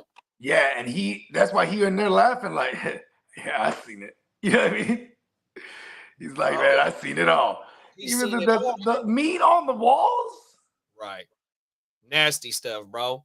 I mean, what do they got? They got Rocky in there for real. He's just in there, bro. Oh my mama, the fucking meat for real, like training like a motherfucker. Blood on the floor that ain't cleaned up, bugs, mold. Like, bro, this is a process. Like even when you age meat, it has to be in a certain fucking temperature, whatever the fuck. Like, you know, and obviously when you preserve meat, you're freezing it. Like, what's going on here? I guess it's Virginia, but they're like just trying to save money on the AC down here. Let's turn all the fucking freezers off for like an hour. Save some money. That shit crazy, bro. I don't know what the fuck. Yeah, I don't get it. And like boarhead, okay, I gotta look out for this shit. Yeah, 100%, bro. 18 states is a lot out of 50 something, bro. Bro, 100%. 57 hospitalizations. 9 deaths. So, damn, 9 deaths out of the 18 18 states with 57 cases, but 9 out of the 57. I don't like these numbers. And as of right now, it's all the closest it says to California is New Mexico. Okay. All right, good. About to go get me a sandwich in a few. That's why. It's a bad joke. It's a bad joke. Oh, Big Brad's a fool, bro. My mama beat. Fucking hungry. That meat, pause. Peacock is a yes, bad meat. Meat pretty good for a while. Those motherfuckers were just dirty. LOL. I dragged deer through mud and grass, and they're fine. 100%. It's gotten wet there. Oh, my mama growing. That's probably all types of nasty ass shit. See, that's probably the cleanest way to eat, though, right? Is hunting your food. You know what I'm saying? I mean, even with deer, the only thing you gotta fear is like those fucking prions or whatever I think it's called. You know, talking about that mad cow shit. You know what I mean? Oh yeah. Yeah. But I think it's like very rare. That's just like when you go fishing or you got your own garden or you grow your own. You get a goddamn iodine poisoning or some shit. Eat too much fucking fresh fish or something. You know what I mean? It can happen. Right. But see, nigga, like my work crew, my work fellas, what we do is at the beginning of November, we'll go to the Berkeley Marina. And what's in season then? Is it crab? It's fucking because many a times I've went out to like the Oakland joints and like and when we went crabbing and shit, and that shit was always fun. That's what it is. So it's fucking yeah, but it was definitely around that time. It's Dungeness crab opener. And but what we do is we'll go to the Fairlawn Islands. It's 2 hours away from Frisco. So you'll get to Berkeley about maybe right at 6 o'clock, because I think the boat leave about 6:30. It's a charter boat. Oh, okay. It hold about 30 motherfuckers, right? And you get on the boat. Oh, that's dope. You'll go to the Fairlawn Island. First, you'll stop in. You didn't let people turn up on the boat? Oh, nigga, what? Nigga, the motherfucking deckhands be like, bro, let me hit that shit. Oh, let's go. 100%, man. You be in the motherfucking inside because it be hella windy, so you could roll up. I had pre-rolls though. Oh my mama, I had pre-roll woods. Yeah, I was about to say you gotta come prepared. On my mama. And that wind's gonna smoke the shit out of the fucking woo-wops too. 100%. No, I can't. You can't smoke inside though. Yeah, you already know. Tuck that motherfucker. You gotta be outside like this. Come on now, bro. So look, bro. You'll stop in Frisco and pick up some other people if the boat ain't full, right? You'll pick some niggas up. Then you'll go 2 hours away. It's called the Fairlawn Islands. It's these big ass rock formations that poke out the water. And so you'll go, it's called the rock cod, lean cod, slash crab season. So you'll go fish for hella hours. You'll get out there at 6 in the morning. Nigga, it's still black as fuck outside. And you can't see shit when you're on the water at first. Then that's just spooky. I'll show you my pictures too. The first time I went, I got fat video. But you'll get out to the Fairlawn Islands and you'll fish for about 5 hours to about like close to 4 o'clock. I forgot exactly what it was. And then on your way back, you'll start picking up the crab traps. Ooh. So you're mandatory if you go when it's so how did you get like a crate? Like how are we transporting the So they got a big ass, so as you know, them crab traps is big as fuck. Yeah, they are. As they're picking the crab traps up, they're dropping new ones for tomorrow. But as they pick the crab traps up, they got this big ass container on the boat that hold all the crabs. So it's 30 motherfuckers on there, and everybody on the boat get 10 crabs. Okay. That's the max on my mama. Yeah, but you guaranteed. Yep. So you take your lunch with you, you take your beer with you, you take your medicine with you, and you just out there kicking it, bro, all motherfucking day. Oh my mama. Dope. That shit federal as fuck. But the thing is though, like, so the first time I went, because I don't know how to fish that good. Well, I really don't know how to fish at all. Yeah, I suck at fishing. I'm good at the drinking part. Come on now, facts. 100%. So the first time I went, I got my line tied up. And, you know, you only get so many hours to fish. So I'm like, fuck it. I'm going to just put my pole up and I'm going to just kick back. So I got mandatory my crab. But the second time I went, the water was so calm and I was able to, man, I maxed out on all my fish. So when I bring the fish home and we cook it, wifey is like, man, this is the best fish I ever tasted in my life. Because like how we talk about how Tino talk about hunting and growing fish. That should be the best shit ever, bro. Yeah, my pops got a sailboat. It's funny because he had sold it at one point to one of my rallies. You know what I'm saying? When times got hard, you know what I mean? When the recession happened, because he didn't want to get rid of the boat. Then he came back and doubled back and bought the boat back one day. You know what I mean? But like, yeah, but see what we would man, we would be out there. It was the Alameda Marina. You know what I'm saying? And we would go out to like the Bay Bridge, or like even like, you know, all day trip would be go out to the Golden Gate, and you come in. That shit is wild too when you're going under the bridge like that. You see how big it fucking is. Oh my mama. What the fuck? I got fat videos going under the bridge, bro. That shit was crazy. Right? In the fall, like foggy, you could barely see. Yeah.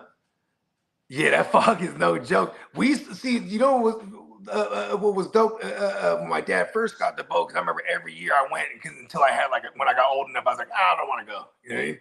Yeah. Because I want to, you know what I mean? I'm thinking about the open pad I'm about to have and shit. You know what I mean? Like, I'm going to stay. You know what I mean? But yeah, we used to do the 4th of July, and you just right there on the water. You know what I mean? And them motherfuckers is right overhead. Just do. Yeah, that shit was fat. You know what I mean? Bro. Yeah. But then we would fish, right? And then when you catch something, just cook it right there on the grill. You know Slap it up. Yeah. Moms would just gut that motherfucker real quick. Yeah, and it's funny too, because my dad, like when we went back out, like when I was older, you know what I mean? And I'm like, you know, I'm smoking cigarettes and we're smoking tree and shit, you know what I mean? And I remember I was smoking cigarettes, just tossing that motherfucker in the water. He's like, what are you doing?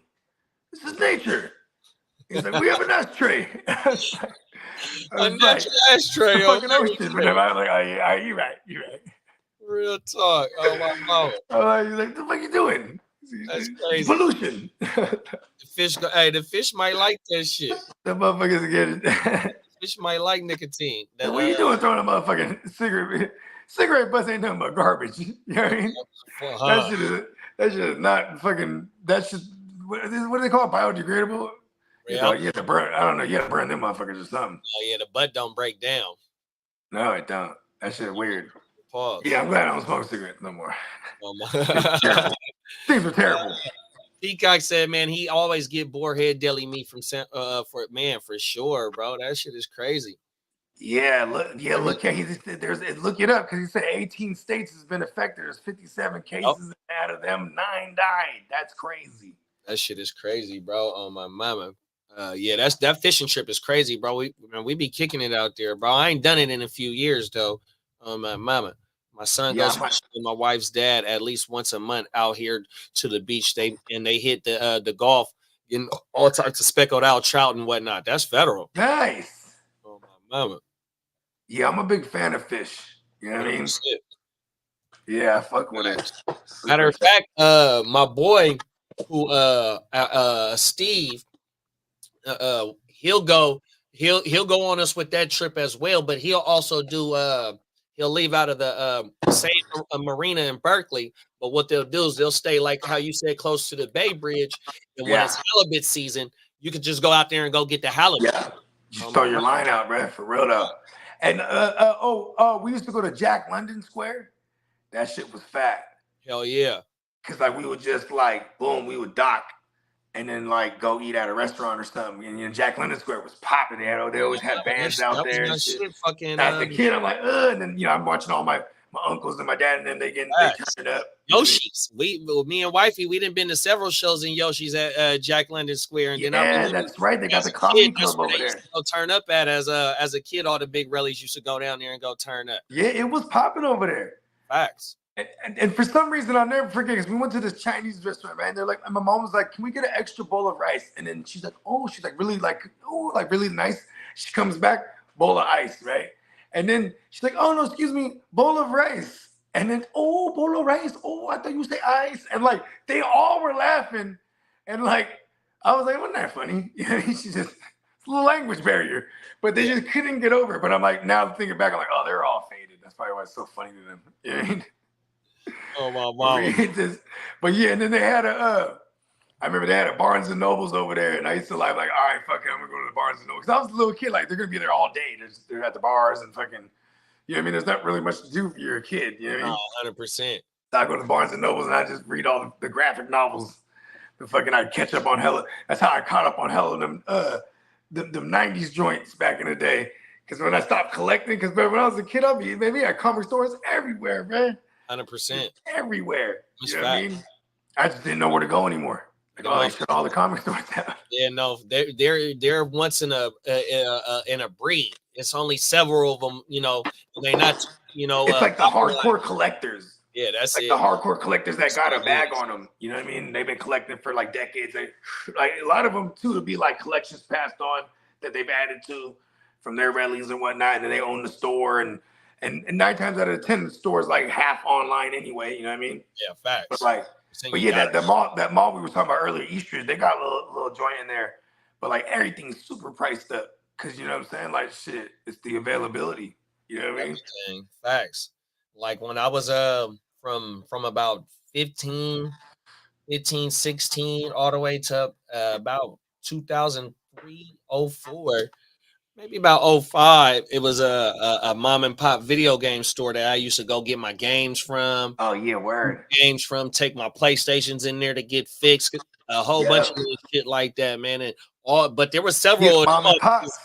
And it ain't no more video game stores like that on everything. Yeah, for real. I mean, first GameStop, like it became at one point it was like only GameStop and like Electronic Boutique, and then those were like the ones that were like in every mall, and then like all the mom and pops. Or see, down in San Jose and like Milpitas, we used to have these Asian boutiques where they had all the import shit. You know what I mean? Is that so right? Like you could get a Dreamcast in 1998 before it was out. You know what I'm saying? But you're gonna pay the guap though. You're gonna pay like fucking a stack or some shit. You know what I mean? That's crazy that you brought up the Dreamcast. All the games in Japanese. Hey, my big bro Primo and Baby D, they had it early, huh? The first niggas that had the Dreamcast, bro. Yeah, because you had all these boutiques that had the underground shit, and they, you know what I'm talking about? Like, they'll go out, motherfuckers would just go out there and buy a gang of them. You know what I mean? Or have them ship, whatever they was doing. Was, you know what I'm saying? It was fake, but only available in Japanese Japanese games, all in the Japanese language. And shit, you know what I mean? Oh my mama! But it was sick though, because you know what I'm saying? Like, we was ahead of the curve. You know what I mean? Like, facts. Yeah, and then you can get your that was during the modded PS, the PS ones where you can get it modded and you can play the burnt games. Yeah. And now you can go to these boutiques and buy the new games, but a burnt version, and it'll be like $20. You know what I mean? I had a modded Xbox 360. It was over when they started modding the Xbox. $10 a game, and you get the game 2 weeks early. Fact. It was over. Getting all the movies too. I mean, whatever that hard drive can hold. You know what I'm saying? Like, and that was a little hustle too. Some of the homies on the side, it was like, you know what I mean? There's modded Xboxes for like $100. My mama, cuz Kev partner is the one that did mine. He was the one that was hooking them bitches up back in the day. My mama. Right? Facts. Even the Xbox 360s, my DJ, he was making more money doing that than DJing for me. Because you know what I'm saying? Like, right? Because he was making more money doing the mods and then when the Xbox 360s came out, the little red circle of death. Yep. Yep, he was just fixed. You know what I mean? You had to get the little lens or whatever the fuck he had to buy. He just had hell of them on deck, and he just had Xboxes stacked, bruh.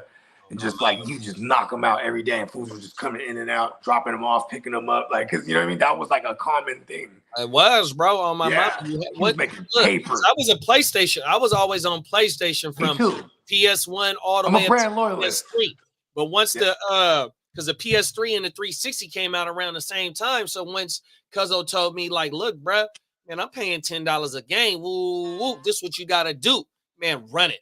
And I've been an Xbox player for I got a PS4 and a 5 too, though. But shit, man, I'm telling you, for that little whole 360 era, that's all I was on, bro. Yeah, my kids are Xbox kids, and then but my daughter, she got that.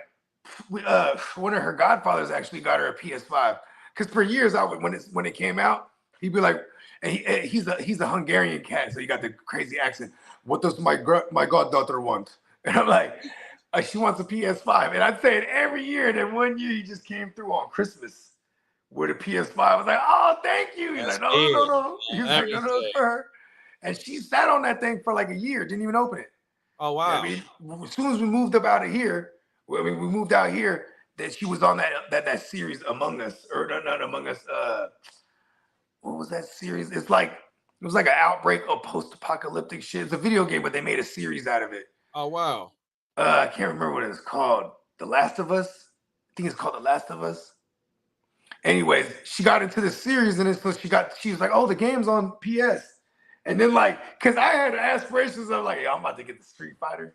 Get the whole woo-wop, right? I got the 85-inch. And I even if I set it up in the loft, I'm like, I got the 70-inch in the loft. She's like, oh, I'm keeping it in my room. I'm like, all right, it is hers.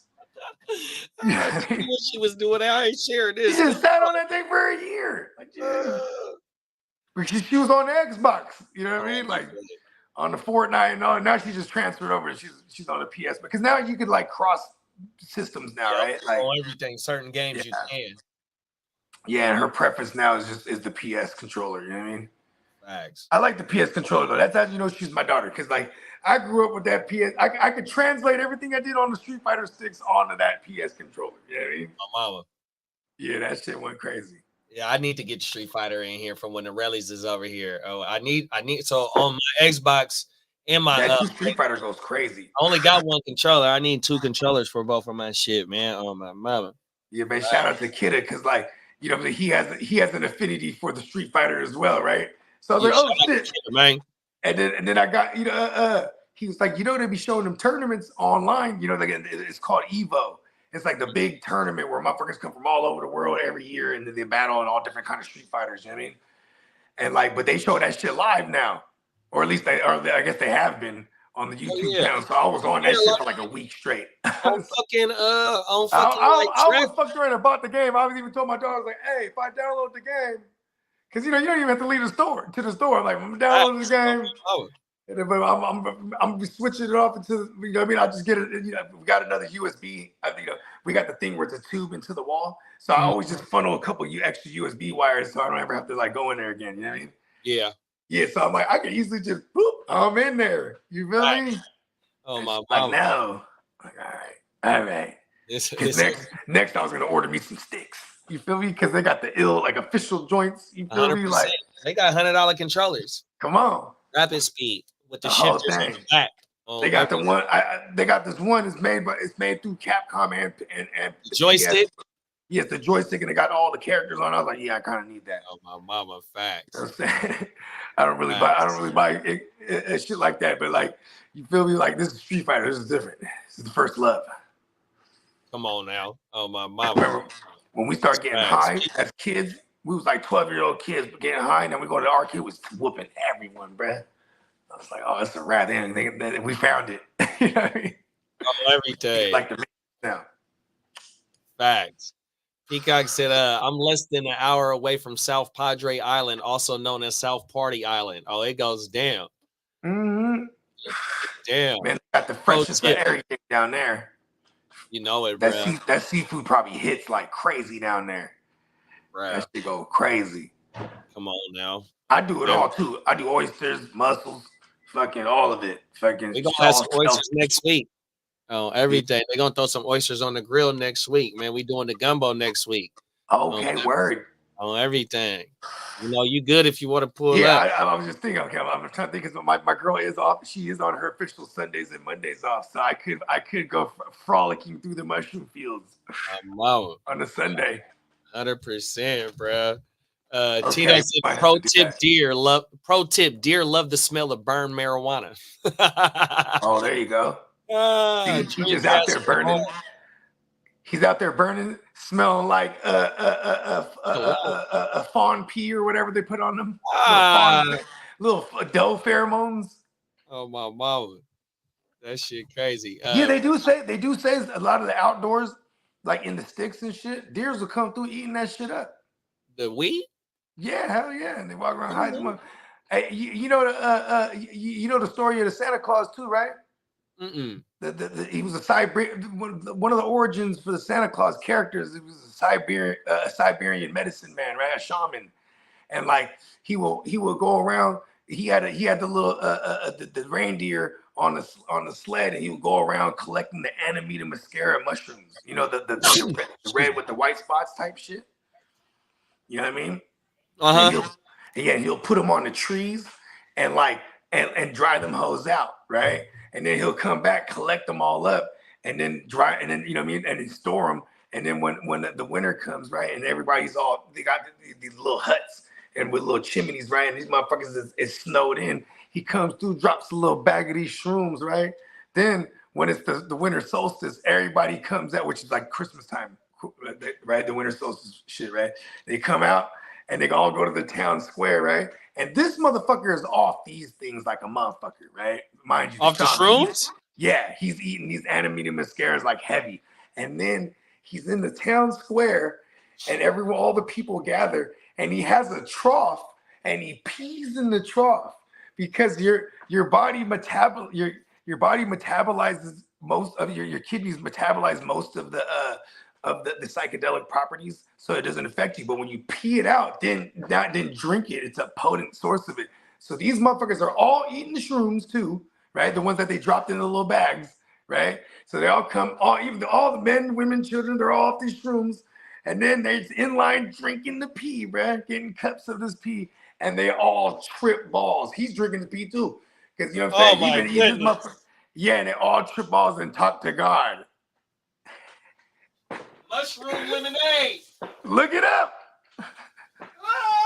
Look it up. That's the origin story of the Santa Claus. Crazy. I'm telling the origin story of the Santa Claus. God damn it. That shit is correct. I never heard that shit before, bro. Look it up. Okay, so now back to why I brought this up. Because the deer will eat the animated mascara mushrooms like a motherfucker.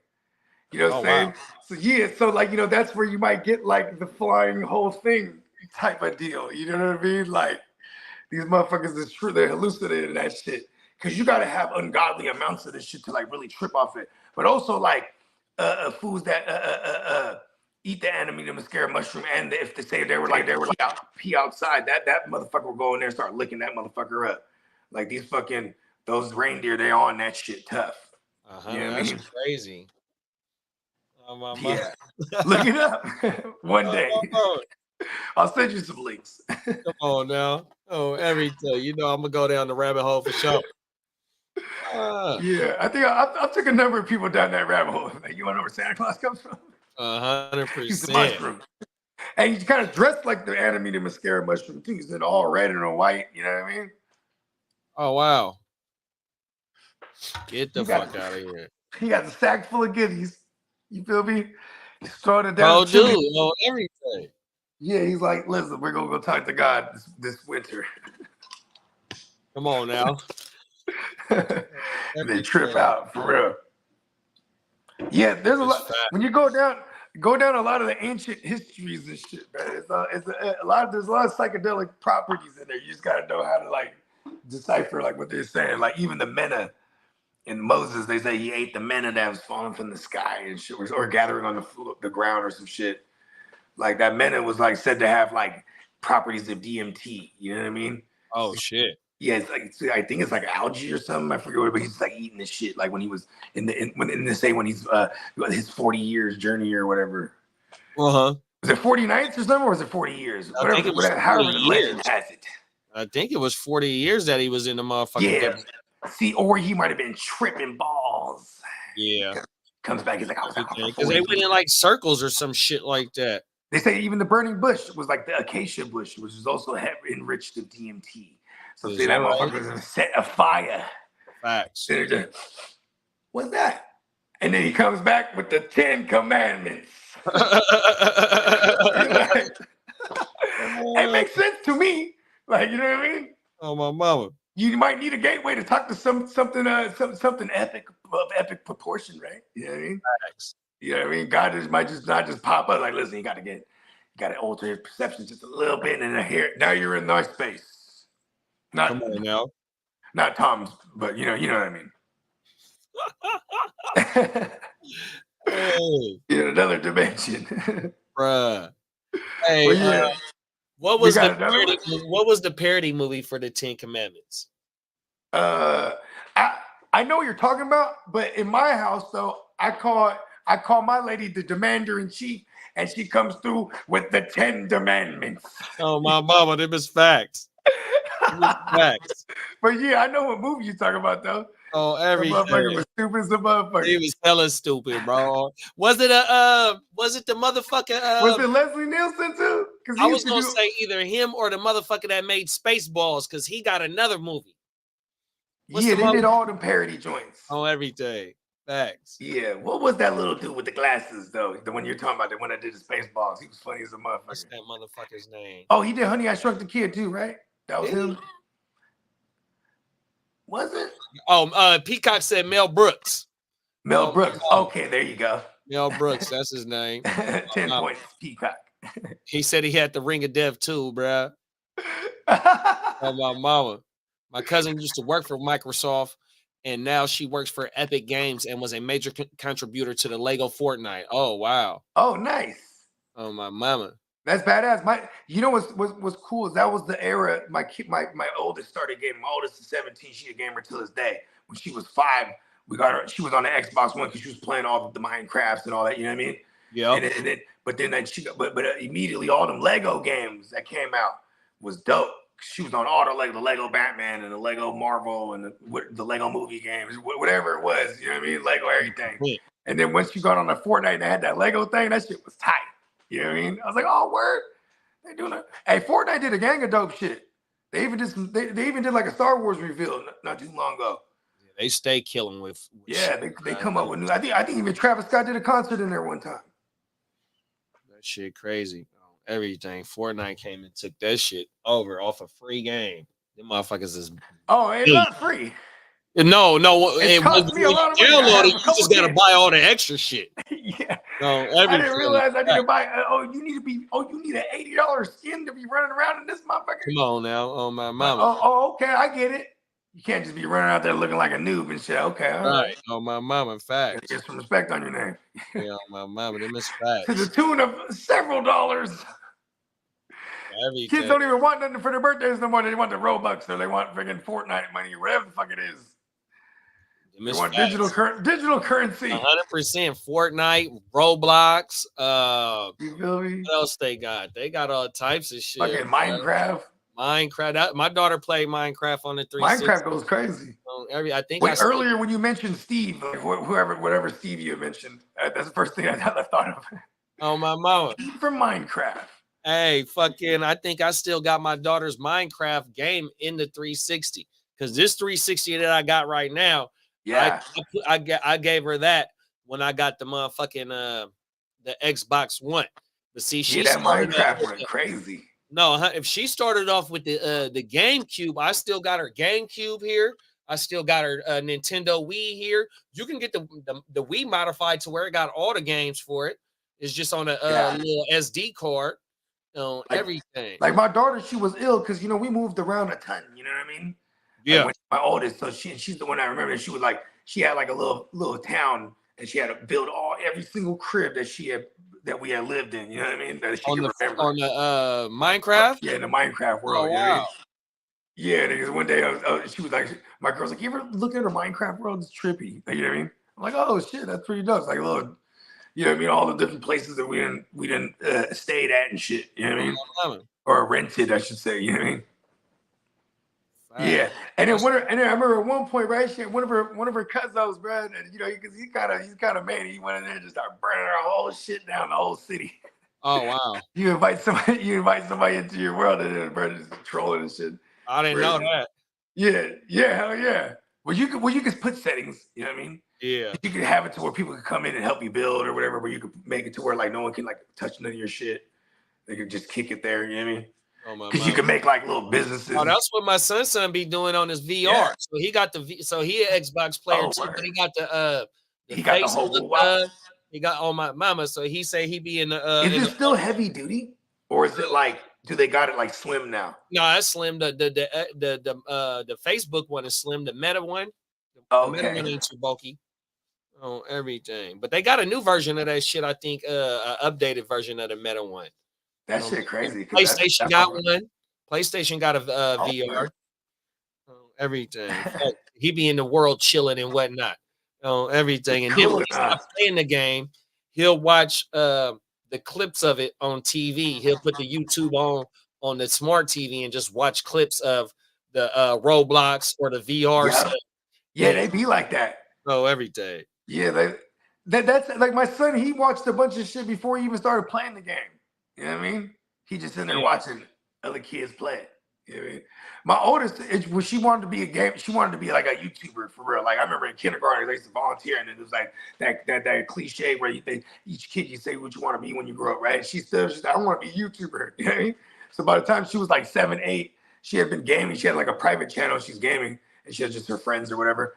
And then so she was like, "Can I make my channel public?" I'm like, yeah, okay, cool, go ahead. You know what I mean? Like, you know what I'm saying? I was just letting her know, like, you know, there could be like people that say mean stuff and this and that. Her shit blew up, bro. She had like 1,000 like the first year. Like 1,000 stuff. Yeah. But then like see, it was a kids channel, so we never could monetize it initially. You know what I mean? Yeah. And and then she just got over it, like just stopped gaming. You know what I mean? It's just like, and there was trolls too. There would be trolls that come on and say like, oh, 100%. Yeah, for sure. Like other little. And my son, so you know, like when me and Slim be in on the game, and we'll hear it all the time from little kids, even grown motherfuckers, right? But when son come down and he say what he didn't heard from the motherfuckers that be on the game, I'll be like, yeah, it's only gonna get worse. They do that just to try and make you mad. Yeah, get you off your game. They really be good shit though. Yeah, and it's like it's always the end. It's always the end bomb. They always want to go to that one or the F word. Yeah, or variations of the two. 100%. Yeah. Hey, Tino said you got to have that deer piss on you. Oh, everything. There it is. See what I'm saying? Can I pick up my dog? He in there with the deer piss on him, smoking some tree, looking for a big buck. You know what I mean? What do they call that? Like a 3-pointer or something like that? 2-pointer? A big buck, huh? Yeah, he's looking for the big one. We're gonna eat for a year on this one. We're gonna eat, boy. Oh my mama, that motherfucker gonna be in the deep freezer with. Yeah, because you really gotta be ready to chop that bitch down too on the spot, even like, you know what I mean, if it's hella big, like yeah, hunting's a whole nother thing. Oh my mama. Yeah. Peacock said he picked up his dog from the groomers a little while ago, and they fitted him with a Dallas Cowboy bandana. Oh, come on. They trolling. Oh, that's fucked up. Oh man. Fucking A. We don't what are they? They're 2-1 right now. Around this porch. Oh my mama. LML, that's the Xmas story. Oh my mama. Mel Brooks. Oh, was it the Christmas story where they was mocking the 10 Commandments? Oh, okay, that's what it was. And we was just talking about the Christmas. Yeah, we were just talking about that. I was just saying I ain't seen the Christmas story in years. And you know, I've never saw like the whatever on whatever street, Christmas on whatever's the other one that people say is a classic. I've never saw that one ever. It's the one with the old dude. He got the white beard. Like it's like Christmas on 23rd. Oh, the Miracle on 34th Street. There you go. There it is. I ain't right never there. seen that shit. That's I ain't never seen that one either. Timmy, Alice, Timmy. Oh, he's here. When he's that's where that comes from. Timmy. You always see that little clip of that bullshit. Little Timmy. Right, little Timmy. Oh my mama. Facts. Peacock says you thinking of Rick Moranis. Rick Moranis. There you go. That's what I was thinking of from Honey, I Shrunk the Kid. Oh my mama. Yeah. Facts. Travis Scott concert was wild as hell, 100%. Oh, word? That's pretty dope. My son's allowance goes entirely to Fortnite and Japanese. 100%. Trust me, you know I know too. Hey, that's when they start listening. When you want them to do something, they go, you start putting that for ransom. 100%. Oh, you want the Robux? You want that $20 gift card, huh? Like I'll go in there, I'll create my own account and I'll buy that hat you want and I'll rock that shit. Oh, motherfucker want the fucking $20 hat, $20 real money. You know what? Let's get into this next one and watch this. We're gonna talk about some money. Watch this shit, bro. $1 COVID fraud scam. Street car merchants closed down some time ago, but prosecutors say the owner lied about his earnings to the IRS and to qualify for COVID relief funds. NBC 7's Jackie Crea explains how that scheme worked. Well, one of the employees of the new restaurant, which is completely different ownership, not connected to streetcar merchants at all, so we won't name them, they say they knew something was wrong when they took over the space because there was shoddy work.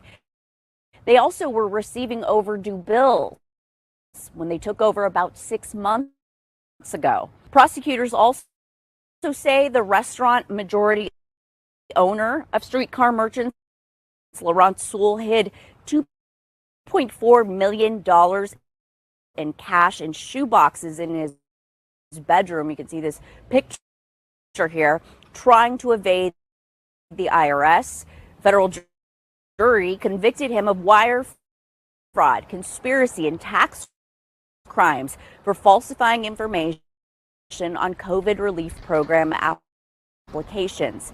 Prosecutors say Sewell and his co-owner stole the COVID relief money, using it to buy a house and other personal expenses, as well as failing to report $1.7 million in revenue to the IRS.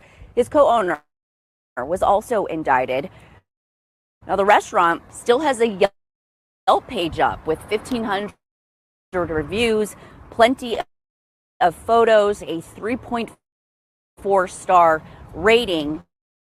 Now, prosecutors say Sewell had been evading personal and business taxes for at least a decade. He did agree after his conviction to forfeit $1.4 million of that stolen pandemic relief funding.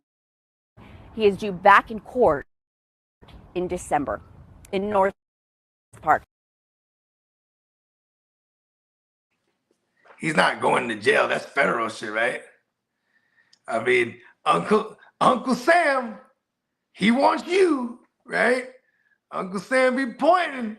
Big bro, but they said the picture that they showed, nigga, that was 2-point-something million in the shoeboxes, right? Mm-hmm. Then at the end of the story, the nigga said they agreed for him to only pay back 1.4. And then he gets extra greedy. But see, here's the thing though, too. He's good. That was only the first audit too, because he evaded both personal and business tax for a decade. Yep. Yeah. Mama. I mean, shit. That He probably been. And what did he say? He had a business. He had a restaurant. Yeah. So they got they probably got the PPP for the employees, to cover their motherfucking wages during COVID, and was lying on saying how many motherfucking employees they got. They were saying they probably had 20 employees when they really only had like 5 or 10. And it probably ain't nothing to go and buy up a gang of fake social or like, you know what I mean? Like, you know what I'm talking about? Like 100%. Yeah. Especially if you're about to make hella bread. It ain't nothing. Damn, he was just pulling all the bread out for real too, cashing out because he knew like so he got everything out of the banks because you know what I mean. Otherwise, like what he knew what he was doing. That's why he had all that shit. That's why it was all in cash. Yeah, 100%. Yeah, about to get his ass. And COVID was at the beginning of 2020, right? What I would tell my lawyers like is I need part of the defense to be. Well, I thought it was the apocalypse, you know? I was like, fuck it. I got to get as much money as I can because it's all over. It's over with. I got to buy toilet paper. Yeah, he's like, I have an essential business. I see everyone else going out of business and blah, blah, blah. You know what I mean? You might have a little defense there. And I was so motherfucking mad that because I started my business January of 2020. I didn't qualify for some of the PPP shit. Yeah, because you had to have your business the earliest that you can have your business started was June of 19. I missed it by 6 months, even though it was a family business, but the way that the business was set up, it was set up sole proprietorship, so I couldn't transfer it over into my name because it was already a pre-existing company. Now, if it wasn't set up like that, I would have been able to go ahead if it was an LLC or just take it over, S-Corp or some shit like that. I would have been able to take it over and file for it on everything. So I just missed that bitch by 6 months, bro. Damn.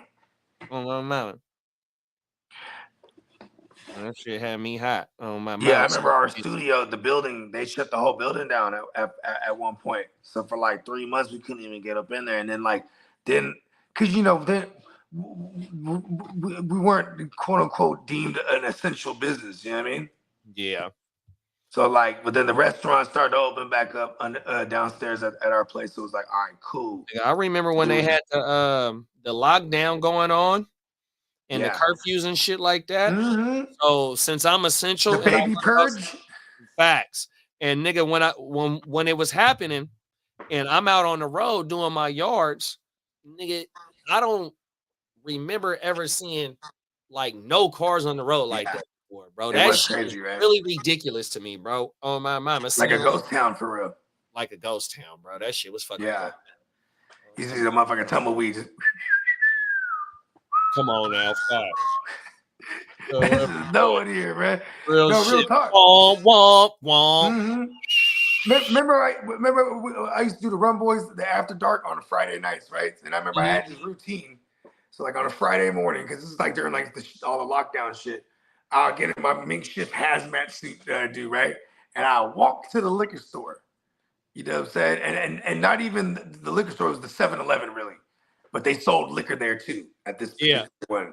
So I'd go in there, stock up on a bottle and some beer. But it'd be a trip because it's like, even if you saw other people walking out there, they're like either homeless or it'd be like someone walking their dog and they would just hurry up and scurry across the street. Like the people walking their dogs, like, oh, old Asian lady and shit. You know what I mean? Just like get all the way out the way. 100%. And it was kind of funny because it's like, yo, people are like scared of people and like, you know what I mean? 100%. Yeah, you know it was, what was like, one it was of a my real dark fears, time. bro? But I was like, and my girl's like, you just going out? Like, yeah, bro, there's no one out there. Just strutting along, holding my freaking bags. Bro, one of my fears was the fucking gas pumps, touching the gas pump. Ooh, for Oh, real. my mama. That's why we always, bro, my girl's a nurse, so she would come home with the box. You already know, 100%. You know, mine's Yeah. in the medical industry too. Facts. Coming home with gloves, I just had them all day in my pocket. So You know what I mean? everything. I would hold my, if I didn't have my gloves, I would hold my, because I even do it with door. I've been, even before COVID, I would open the for real, door handle with my shirt over my hand. Going to the I'm not touching no doorknobs for the Oh, my longest. mama, no I door might be trapped in that bathroom. There's no paper towels. I'm like, oh no. Like, what am I gonna do? Come on now. The OCD done got me. Fuck, bro. Oh my mama. You got anything going out on this bro that ran I in mean, you know, it's always just like we always, I always think of like that, like, oh, that was kind of brilliant, and then it was just get too greedy, you know what I mean? And then they get got, or you do something stupid, alarming, like not filing for your taxes, you know what I mean? Yeah. And then it's like for the business tax, he can't file for all them fake employees, you know what I mean? That's the thing, just, you know.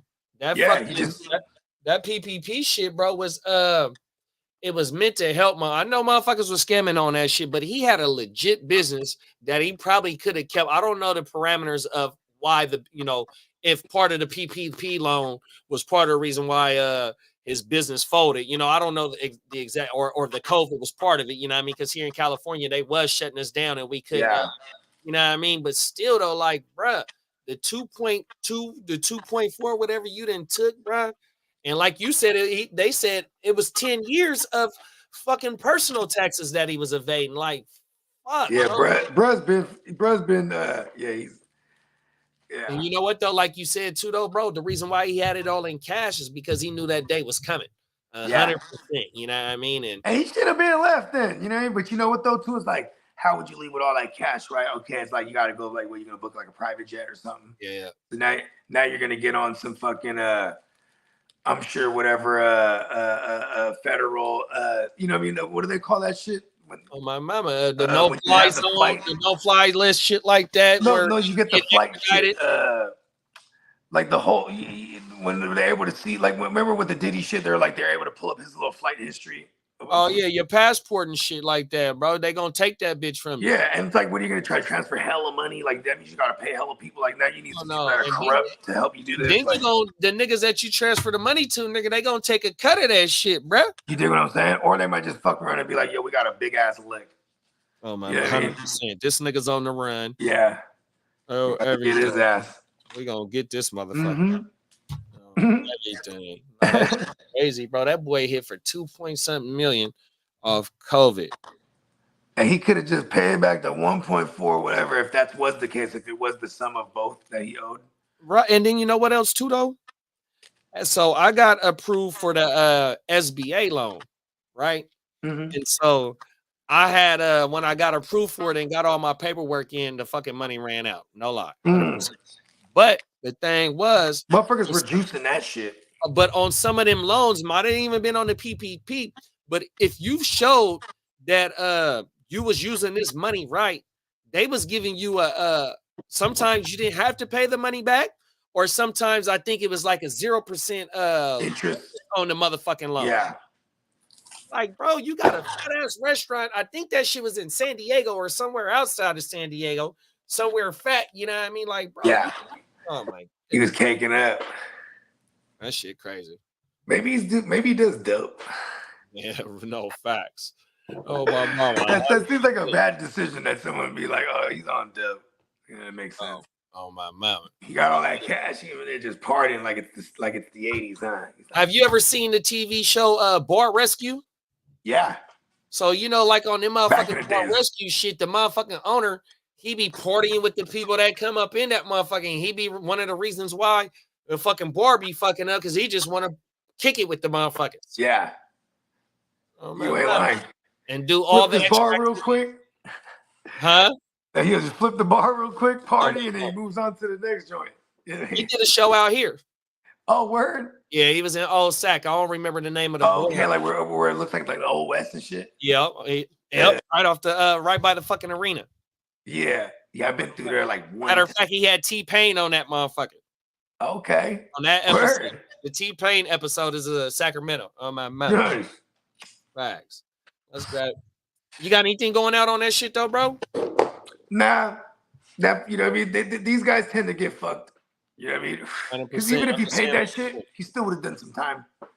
You know what I mean? He's still going. Now he's just gonna do like massive amounts of time.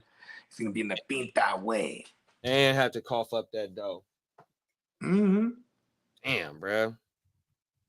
Hopefully, bro got a good tax lawyer. He probably owed too. 100%. I'm just saying, because 10, 15 years, that's a long time when you're like already up there. That's a long run for sure. Mm-hmm. Oh my mama, let's fire this next one up. Yeah. Allegations of a shakedown. A Brooklyn bar owner says he was told that his problems with the NYPD would go away if he paid the police commissioner's brother. And he says it was a worker in the mayor's office who tried to help arrange that deal. Chief investigative reporter Jonathan Dienst joins us now with details. Chuck, the bar owner had his permits, his liquor license, and his share of noise complaints. But what he says he needed, a break from tough NYPD enforcement. Seeking help, he says he was introduced to a mayoral staffer and then to the twin brother of the NYPD's top cop.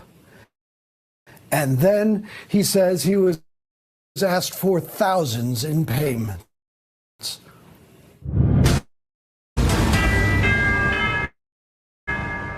I felt like it was like I got an ultimatum. Like, it's either you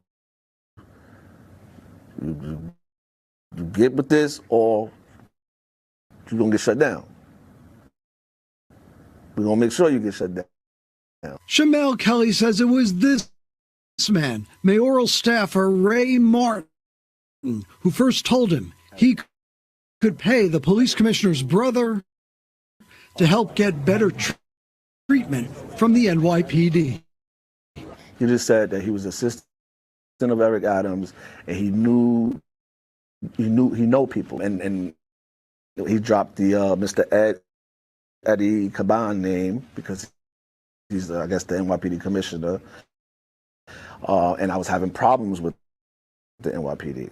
Later, Kelly says the police commissioner's brother James Caban told him he could help with his NYPD problems if he paid him $2,500 up front. The state liquor authority says Kelly's bar was not facing any charges of wrongdoing, but there were dozens of noise complaints to 311 about loud music. Kelly says he felt too many cops from the 6-0 precinct kept showing up, hurting his relatively new business, the Juice and More Bar, along Mermaid Avenue. And he says his pleas for help from the NYPD and local community board were unsuccessful. Kelly said he never expected that Ray Martin from the mayor's office would give him this advice. He went on about how he thinks that I should just close the bar. And if I don't close the bar, there's only one way to get the police to stop doing what they're doing, and that's to speak to one of his friends, which was the James Caban guy. James Caban, an ex-cop, is the twin brother of NYPD Commissioner Eddie Caban. Kelly showed us phone The evil twin brother. and text messages from August 2023, where Martin from the mayor's office allegedly encouraged Kelly to contact James Caban. Hey, Shamel, reminder to call James. Kelly says these phone records and texts show he and the commissioner's brother discussed the issues surrounding his business, a business which was a juice bar by day and licensed to serve alcohol on weekend nights. So they had a yanking. They didn't like how the brothers was getting money, bro. Bro, they was trying to shake him down. Yeah, bro, that's mob shit. So this is exactly why the mayor got indicted or whatever. Oh, they did. there you go. Hold on. There you go. You didn't got into the next video. Okay. The mayor of America's largest city, this one, the New York Times is reporting tonight that New York City Mayor Eric Adams has been indicted on federal charges. NBC News has not independently verified that report, and the Times reports that those charges remain sealed as of this evening. So we do not know what those charges are and what they include or do not include. Joining me now is Joyce Vance, former U.S. attorney and MSNBC legal analyst. Joyce, just to reiterate what we have now, NBC News can report that New York City Mayor Eric Adams is expected to face federal charges by prosecutors out of the Southern District in New York. And those charges could come as soon as tomorrow, according to sources familiar with the matter. Joyce, just your top line reaction first to the fact that the feds are charging potentially, reportedly, the mayor of the New York City. If that is in fact what happens, Eric Adams will become the first mayor in New York City history to be charged while in office. Your thoughts? So I think this looks like a classic federal public corruption investigation. Unfortunately, the Justice Department has repeatedly been in the business of indicting mayors who are involved in corruption. That doesn't come as a surprise, I don't think, to anyone. There have been a number of investigations here. Joyce, I'm going to let you turn your phone off if you need to. I'm going to do it magically. It happens. Siri, stop my alarm. It happens. Unprofessional. You ain't lying, bro. Oh my mama. But yeah, though, so like how you said in the first, after the first video, it was like some mob shit. And then as the story get to going on, you like, bruh, you putting the pieces together before the second one come on. Is this why the mayor got indicted. The mayor, so you already know, even though the mayor's elected, the police commissioner, I think he got to sign off. The mayor got to sign off on Yeah, I him. think he resigned, right? Man, they all gone. So I cut the video off short, but it's going to show everybody up under the mayor who resigned, who got charged. Some shit is blank on there, but it got like how you said, like when they arrest the mob and they got the capos and the underbosses and the workers, nigga, they got a picture of the mayor, his staff, and everybody that's up under him. That's shit! They're like everybody in this picture got to go, bro. And we just seen a story. Hey, was the twin brother in there too? The commissioner. It's funny, you got the evil twin brother of the commissioner. Oh my mama, they all in on that shit allegedly. You know, the indictment. You know, they still got to go through the 100%. Hey, Diddy's like, thank God. He's like anything. You know, bro, the mayor gave Puffy the keys to the city, bro. They prosecuting him in the same jurisdiction as Puffy case is too, bro.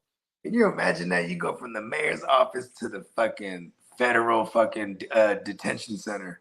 Bro, that motherfucker was too busy living like a rock star. They said that, so I cut the shit off. Part of the speculation is that, you know, I guess Qatar, when they held the soccer shit, I guess the mayor was trying to do some, they say allegedly that the mayor was trying to get money from them over there to build their own like they building or some old shit like that. It's on that video. I stopped the video halfway through, but you know, just because everybody, I mean, I'm pretty sure everybody can get what's going on, but oh my mama, that shit crazy, bro.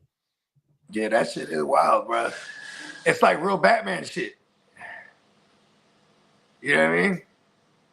In Gotham City, you got fucking people in high position like the mayor and the commissioner, and they're all subject to corruption. And then you got Diddy, this motherfucker just, you know what I mean, running rampant, freak offs and all kind of wild shit. You know what I mean? Allegedly. You know what I mean? It's bro, for smut times, it's at an all-time high as far as content and things we can react to. Like facts. I mean, we seen Kevin Lyles resign. We seen Usher delete his tweets. We see the mayor give Puffy the motherfucking key to the city, bro. 100%. Oh, did you see that shit with Cam? What? Cam was like, he's like, I didn't even go hold you. He's like, before this mayor shit happened, he's like, the mayor's office contacted me, said they want to give me a key to the city. I was like, well, what am I gonna do with that? He's like, I think I'm gonna hold off on that. Oh my mama. And then all this shit hit the fan, you know what I mean? Because you know, but they're laughing hella hard though, and Mason's hella laughing because you know it's like, you know, you just gave Puff the key to the city. I think I'm just gonna stay away from that. You know what I mean? 100%. I'm gonna stay away. I'm not touching that. Hell Man, no. this shit, bro. This is the only beginning though, because we don't know exactly who's in the fuck shit and whatnot. And you see this shit in the same jurisdiction, in the same vicinity of what's going on. And the mayor, he's getting himself caught up in being a celebrity, a so-called celebrity, the mayor of the biggest city. You see Rudy Giuliani, he was the mayor of New York. You see what he did when he was the DA and how he elevated himself by moving up through the political ranks and whatnot, by being the mayor, going from the DA to the mayor and whatnot in New York. You know what I mean? So this motherfucker, he's shaking down little people. This motherfucker have the police people go ahead and get an okay to go, allegedly, to go shake down this dude that own a bar, a juice bar in the morning, and then a nightclub on the weekends. On the weekends. For $2,500. What the fuck? So it's like they know he's raking in dough.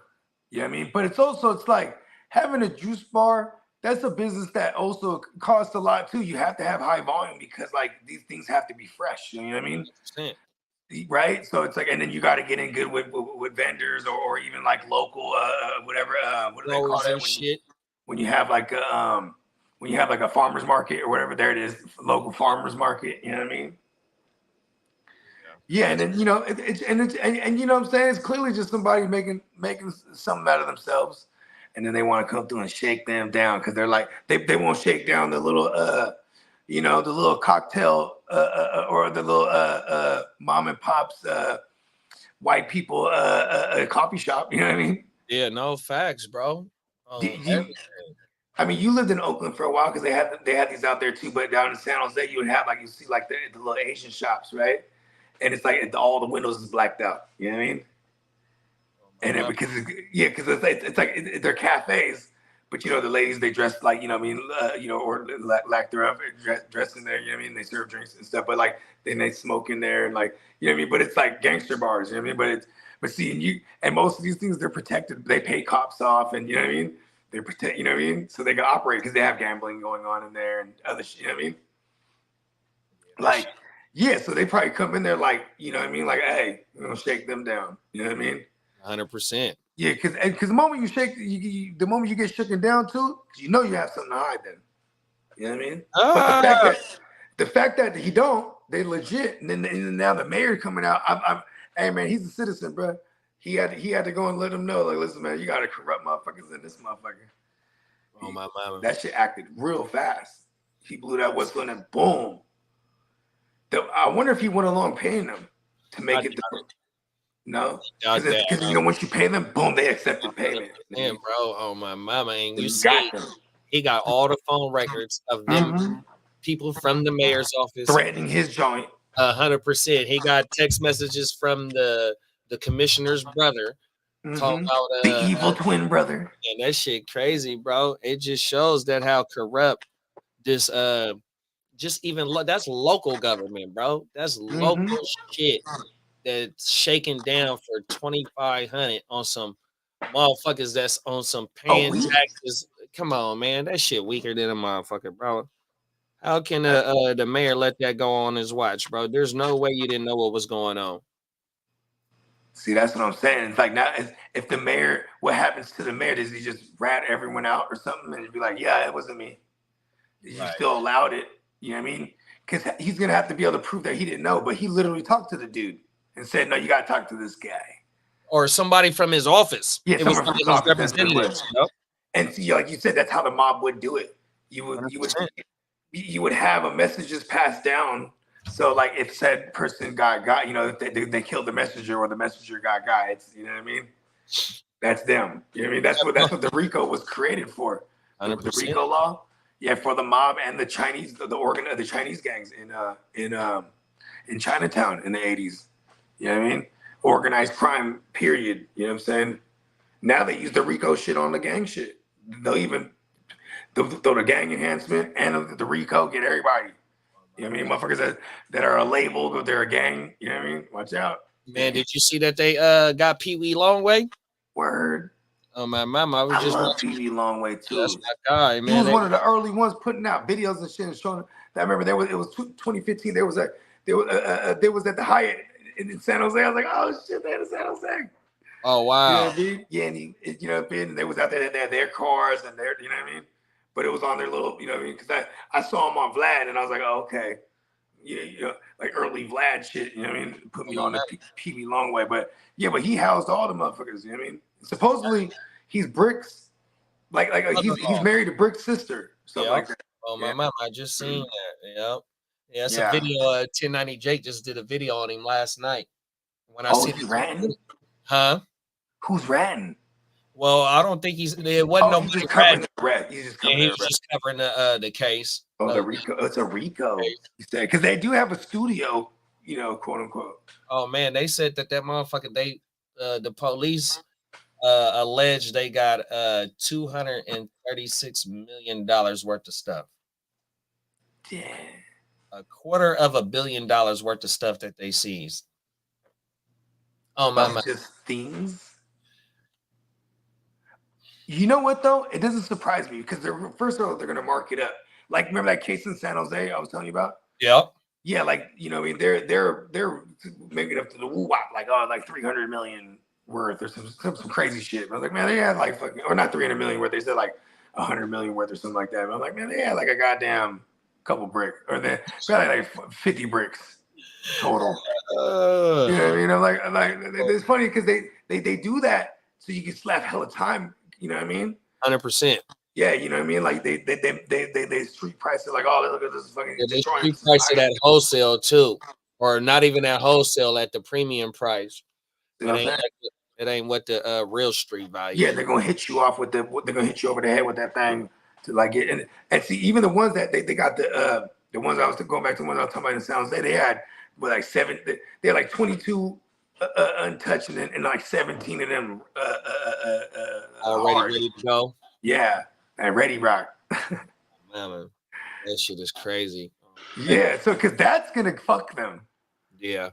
You know what I mean? Like I don't know what the California laws are still now, but I remember back in the day you could call it some rocks. It was like fucking. It was more time. Yeah, it was like exactly. It wasn't like getting caught with like some soft. Yeah, exactly. Mama, them is facts. Yeah, that shit crazy, bro. Yeah, I'm gonna send. Matter of fact, I'm gonna send it to you right now. Yes, shoot me that shit. You got anything going out on the fucking New York City shit, mayor shit?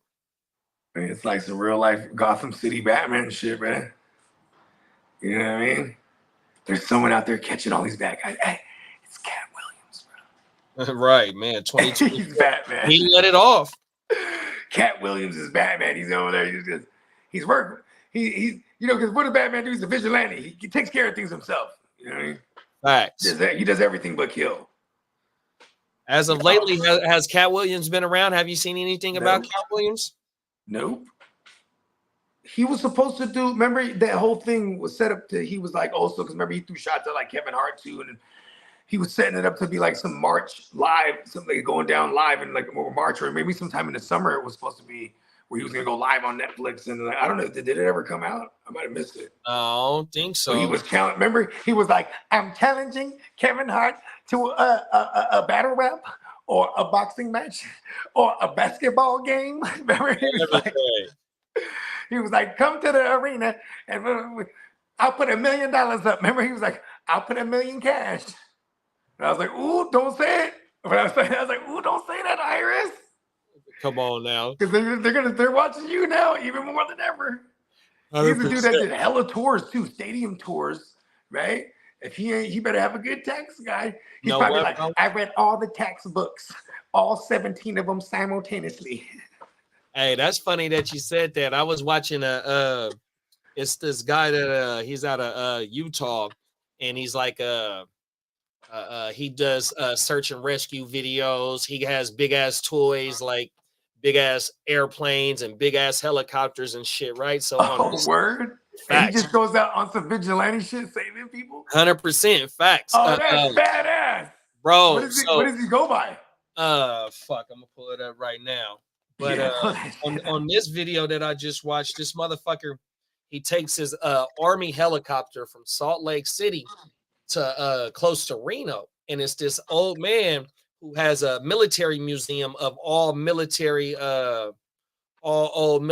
artillery, like so he got tanks and all kind of shit. All types of shit, bro. Everything. He got rocket launches. Man, this one's from Nam. That shit is fucking crazy, bro. This one's from my grandpappy from World War II. Damn, I forgot how I was gonna translate it back into something else. Fuck, I forgot. Damn it. I'm burned. I know. I'm. What was the last subject we were even talking about? I forgot. Oh, the mayor shit. Yeah, that's right. Yeah, Cat Will, and then we got to the Cat. I stumbled into the Cat Williams thing. Cat Williams is the new Batman, right? He's the cause of all of this. 100%. No fact. He said it too. He told me. I know what it was. I know what it was when you got to saying something about when Cap better have a good tax man, right? Yeah. So when them dudes when they flew into where the property was, the old man said that we had a Trump rally about a couple of months ago, and he told the people that that was doing the filming after the Trump rally, the IRS hit us with an audit, and then the Secret Service came or somebody came and checked the property after the Trump rally. Yeah. That shit is crazy. The Democrats. It was like, check them out. Oh, my mama, bro. Make sure they ain't fucking doomsday preppers or some shit. Bro, that's exactly, bro. Oh, my mama. I'm sending them. Make sure they're not planning nothing big with the Trump, with Trump's Legion. You know what I mean? Facts. Oh, my mama. Yeah. 100%. Good for them. Facts. The motherfuckers have heavy artillery. They come out to, hey, because you know what? In the event of the Armageddon, the motherfuckers with the bullets and all that shit, they that's the currency at that point. You ain't lying, And bro. the I food mean, and shit. we seen it during COVID. Oh, everything. The motherfucking Yeah, the guns and all the ammunition went up. For real though, huh? Boom. Facts, bro. All the big fives was cleaned out. Bomb. Cleaned out. All the mom and pop stores cleaned out. Mom and pop joints, boom. Them motherfuckers was closed down too. Like, fuck it, we need it all now. 100%. Them is facts. Oh my mom. Not to mention, maybe, hey, bro, that shit was wild though, right? Like, we were like, fuck it, we're breaking into everything. And motherfuckers was breaking into everything. 100%. That shit was crazy. 100%. Like the city, even it's from San Jose out to Oakland, like all across the Bay, cities is on fire. That shit was wild. And there was a high school straight up on fire, right? Next to my house. It was Independence. There was a high school. It was a field. And then they found out it was probably just because the field's like dry as a bitch or some shit. But it was just like, what the fuck? The high school's on fire? And then that was the first time I ever had Spencer on the show. Because I was like 30 minutes late in true Bogard fashion. I was like, man, they didn't shut down the streets because it's a goddamn fire. Motherfucking. Yeah. Yeah, COVID was crazy, bro. They made it real hard on us, bro, to maneuver out here in California. You know what's crazy is I was so hermit crabbed in a motherfucker, bro. I got hella used to it. And then like the first time I've been around anybody else outside of like the fan bam for real, and even that was like little small gatherings, right? It was when I went and rocked with y'all at the studio. You know what I mean? And I was like, we're in the world again. You know what I mean? 100%. I was like, look at us. We're matching blunts and shit. Oh my mouth. I remember even you weren't burning at that point, but we were for whatever reason. I forget you're taking like a break or something. Yeah. We're getting hella faded, and then like I'm just sitting next to you. We're doing the show, and I just whoop, you know what I mean. And then you grab the joint, and you're just hitting it, and you pass it on. And then they're like, the JD. Kevin's like, the JD hit the joint. Like, no, I didn't. Oh my mouth. You like swore you didn't. And I was hired in the whole show, bro. Because at one point you're like, I relieved that shit. I was high as shit, bro. I remember it like it was yesterday. With my mama, I was on the dry out for sure, bro. Yeah, he was there. Cause we were on that casa. Oh my you know what I'm saying? We were nice and we pre-gamed for like 2 hours before we actually did the pod, and the pod went for like 2. Oh my mama, fat. Yeah, then we was cold chilling for a cool minute after. Yeah, because I think we had to wait for a minute because we're waiting on the other guy, on Brody Cortez. 100%. Oh my mama, and he so pulled up too. Yeah, hell yeah. He was like, oh, I just got to he was in the 510 or something like that. He's like, I just got down. I was like, you know what? I'm turning around. He's just shot right back. He's like, Bogey's over there. 100%. I think he even think he really came there. Because I think it was Kev's like, he ain't finna pull up. Nigga showing up. Yeah. Oh my mama, we was in that motherfucking lit too, bro. Yeah, I was on the Umis too. I was real Luigi'd out. And Fear, Loathing at Heart to Start, I think is what we named it after the fact. It killed it. Oh, everything. Yeah, I remember I was shooting hella hard at one point. I was like, yo, I felt like this chair is eating me. Like, I'm just like, in that chair, you're like, you know, that's the champ's chair. I was like, oh, word, okay. Brought me right back. I was like, oh, okay, shit. Yeah. Oh, everything. I've been winning titles ever since. Talk about it, bro. Yeah, it's you know what? We've been hard work and dedication. It's not, you know what I mean? It's not, there's no flukes about this shit. Come on now. Oh, my I don't want to jinx my shit for this shit. You know what I mean? Because we lost a lot of good men out there. Got a lot of good men out there, man, but we still survivors, man. The battle must go on. Survival of the healthiest. Come on now, bro. Oh, my mama. Let the people know where they can find you at, big bro. Hey, you know, so you can find me at anywhere you consume your music, Bogard, scot-free on all streaming platforms, Apple, Spotify, the whole woo-wop. And then also you can find us on YouTube/GenWealthNet. You know what I mean? You can catch all the fantasy shows that we are multi-streaming to all our channels. You know what I mean? Check us out, man. Wake your game up. All the Playmaker watch parties, H-Town Huddle, Guru Nation Power Hour. You know what I'm saying? And the Diamond Joe watch parties every other Sunday. That's Come what on we're now. calling it. You know what I mean? 100%, Yeah, man. but he definitely lives on Fantasy Row because when he's having a good week, he's gonna pop up. You know what I mean? He had a bad week last week, so he's like, you know, we're collecting ourselves right now. You know what I mean? Oh, my mama, bro. Y'all make sure you go sub up to all 4 channels, man. Jim Well, Guru, Spencer the Guru Nation, 100%. Miles Peacock 24. That's his YouTube channel. Yeah, man, shout out to the Neon and shout out to NeonPeacockMerch.com also. You know what I mean? 100%. Gotta sign up so you don't miss some sales like Bogard. I missed it by 30 minutes. I was even thinking, I was like, I bet you it's 9 o'clock East Coast time because right when I jumped on, it was like 6:30 our time. Yeah. And I'm getting to the Christian McCaff strain, boom, with the red. And I'm like, ugh. And it's funny too, because like for like 30 minutes, I was trying to look up my last order. I was like, was it classic or regular, right? And then like I must have just spent the whole time doing that, and then I missed the deadline of the sale. Like, God damn it, I have 3 days. I have 3 days to do this. Oh. It's just like the waivers, bro. Sometimes I'll be like, I'll just wait. I get down to like 11:30. I fall asleep. I wake up. Oh shit! I have like 10 minutes. Oh no! I'm like, I had all day to do this. Come on now. Oh, everything. Y'all do yourself a favor and go slide over to neonpeacockmerch.com, bro. 100%, bro. Tap in. He gonna have you right. Yeah, I'm still gonna get that Christian McCaff strain shirt though. 100%. I'll pay $25 or $22 for that shit. That shit hard. That motherfucker got the red calf. That shit is hilarious. Yeah, you know what I mean? And you gotta get it on the red joint too, you know what I mean? Oh my mama. Let's go. It's bloody out there. It's bloody out there, bro. Oh, you know his cap was on fire, man. Bruh, hey, y'all make sure y'all catch us in the morning, man, about 6 something, man. We Yeah, gonna fire 6 this a.m.-ish West Coast time. You feel me? 100%. It mean the grit don't quit. That's that show. That's the show I was forgetting about. 100%. Me too. It was not registered. Look at that. See, we're professionals.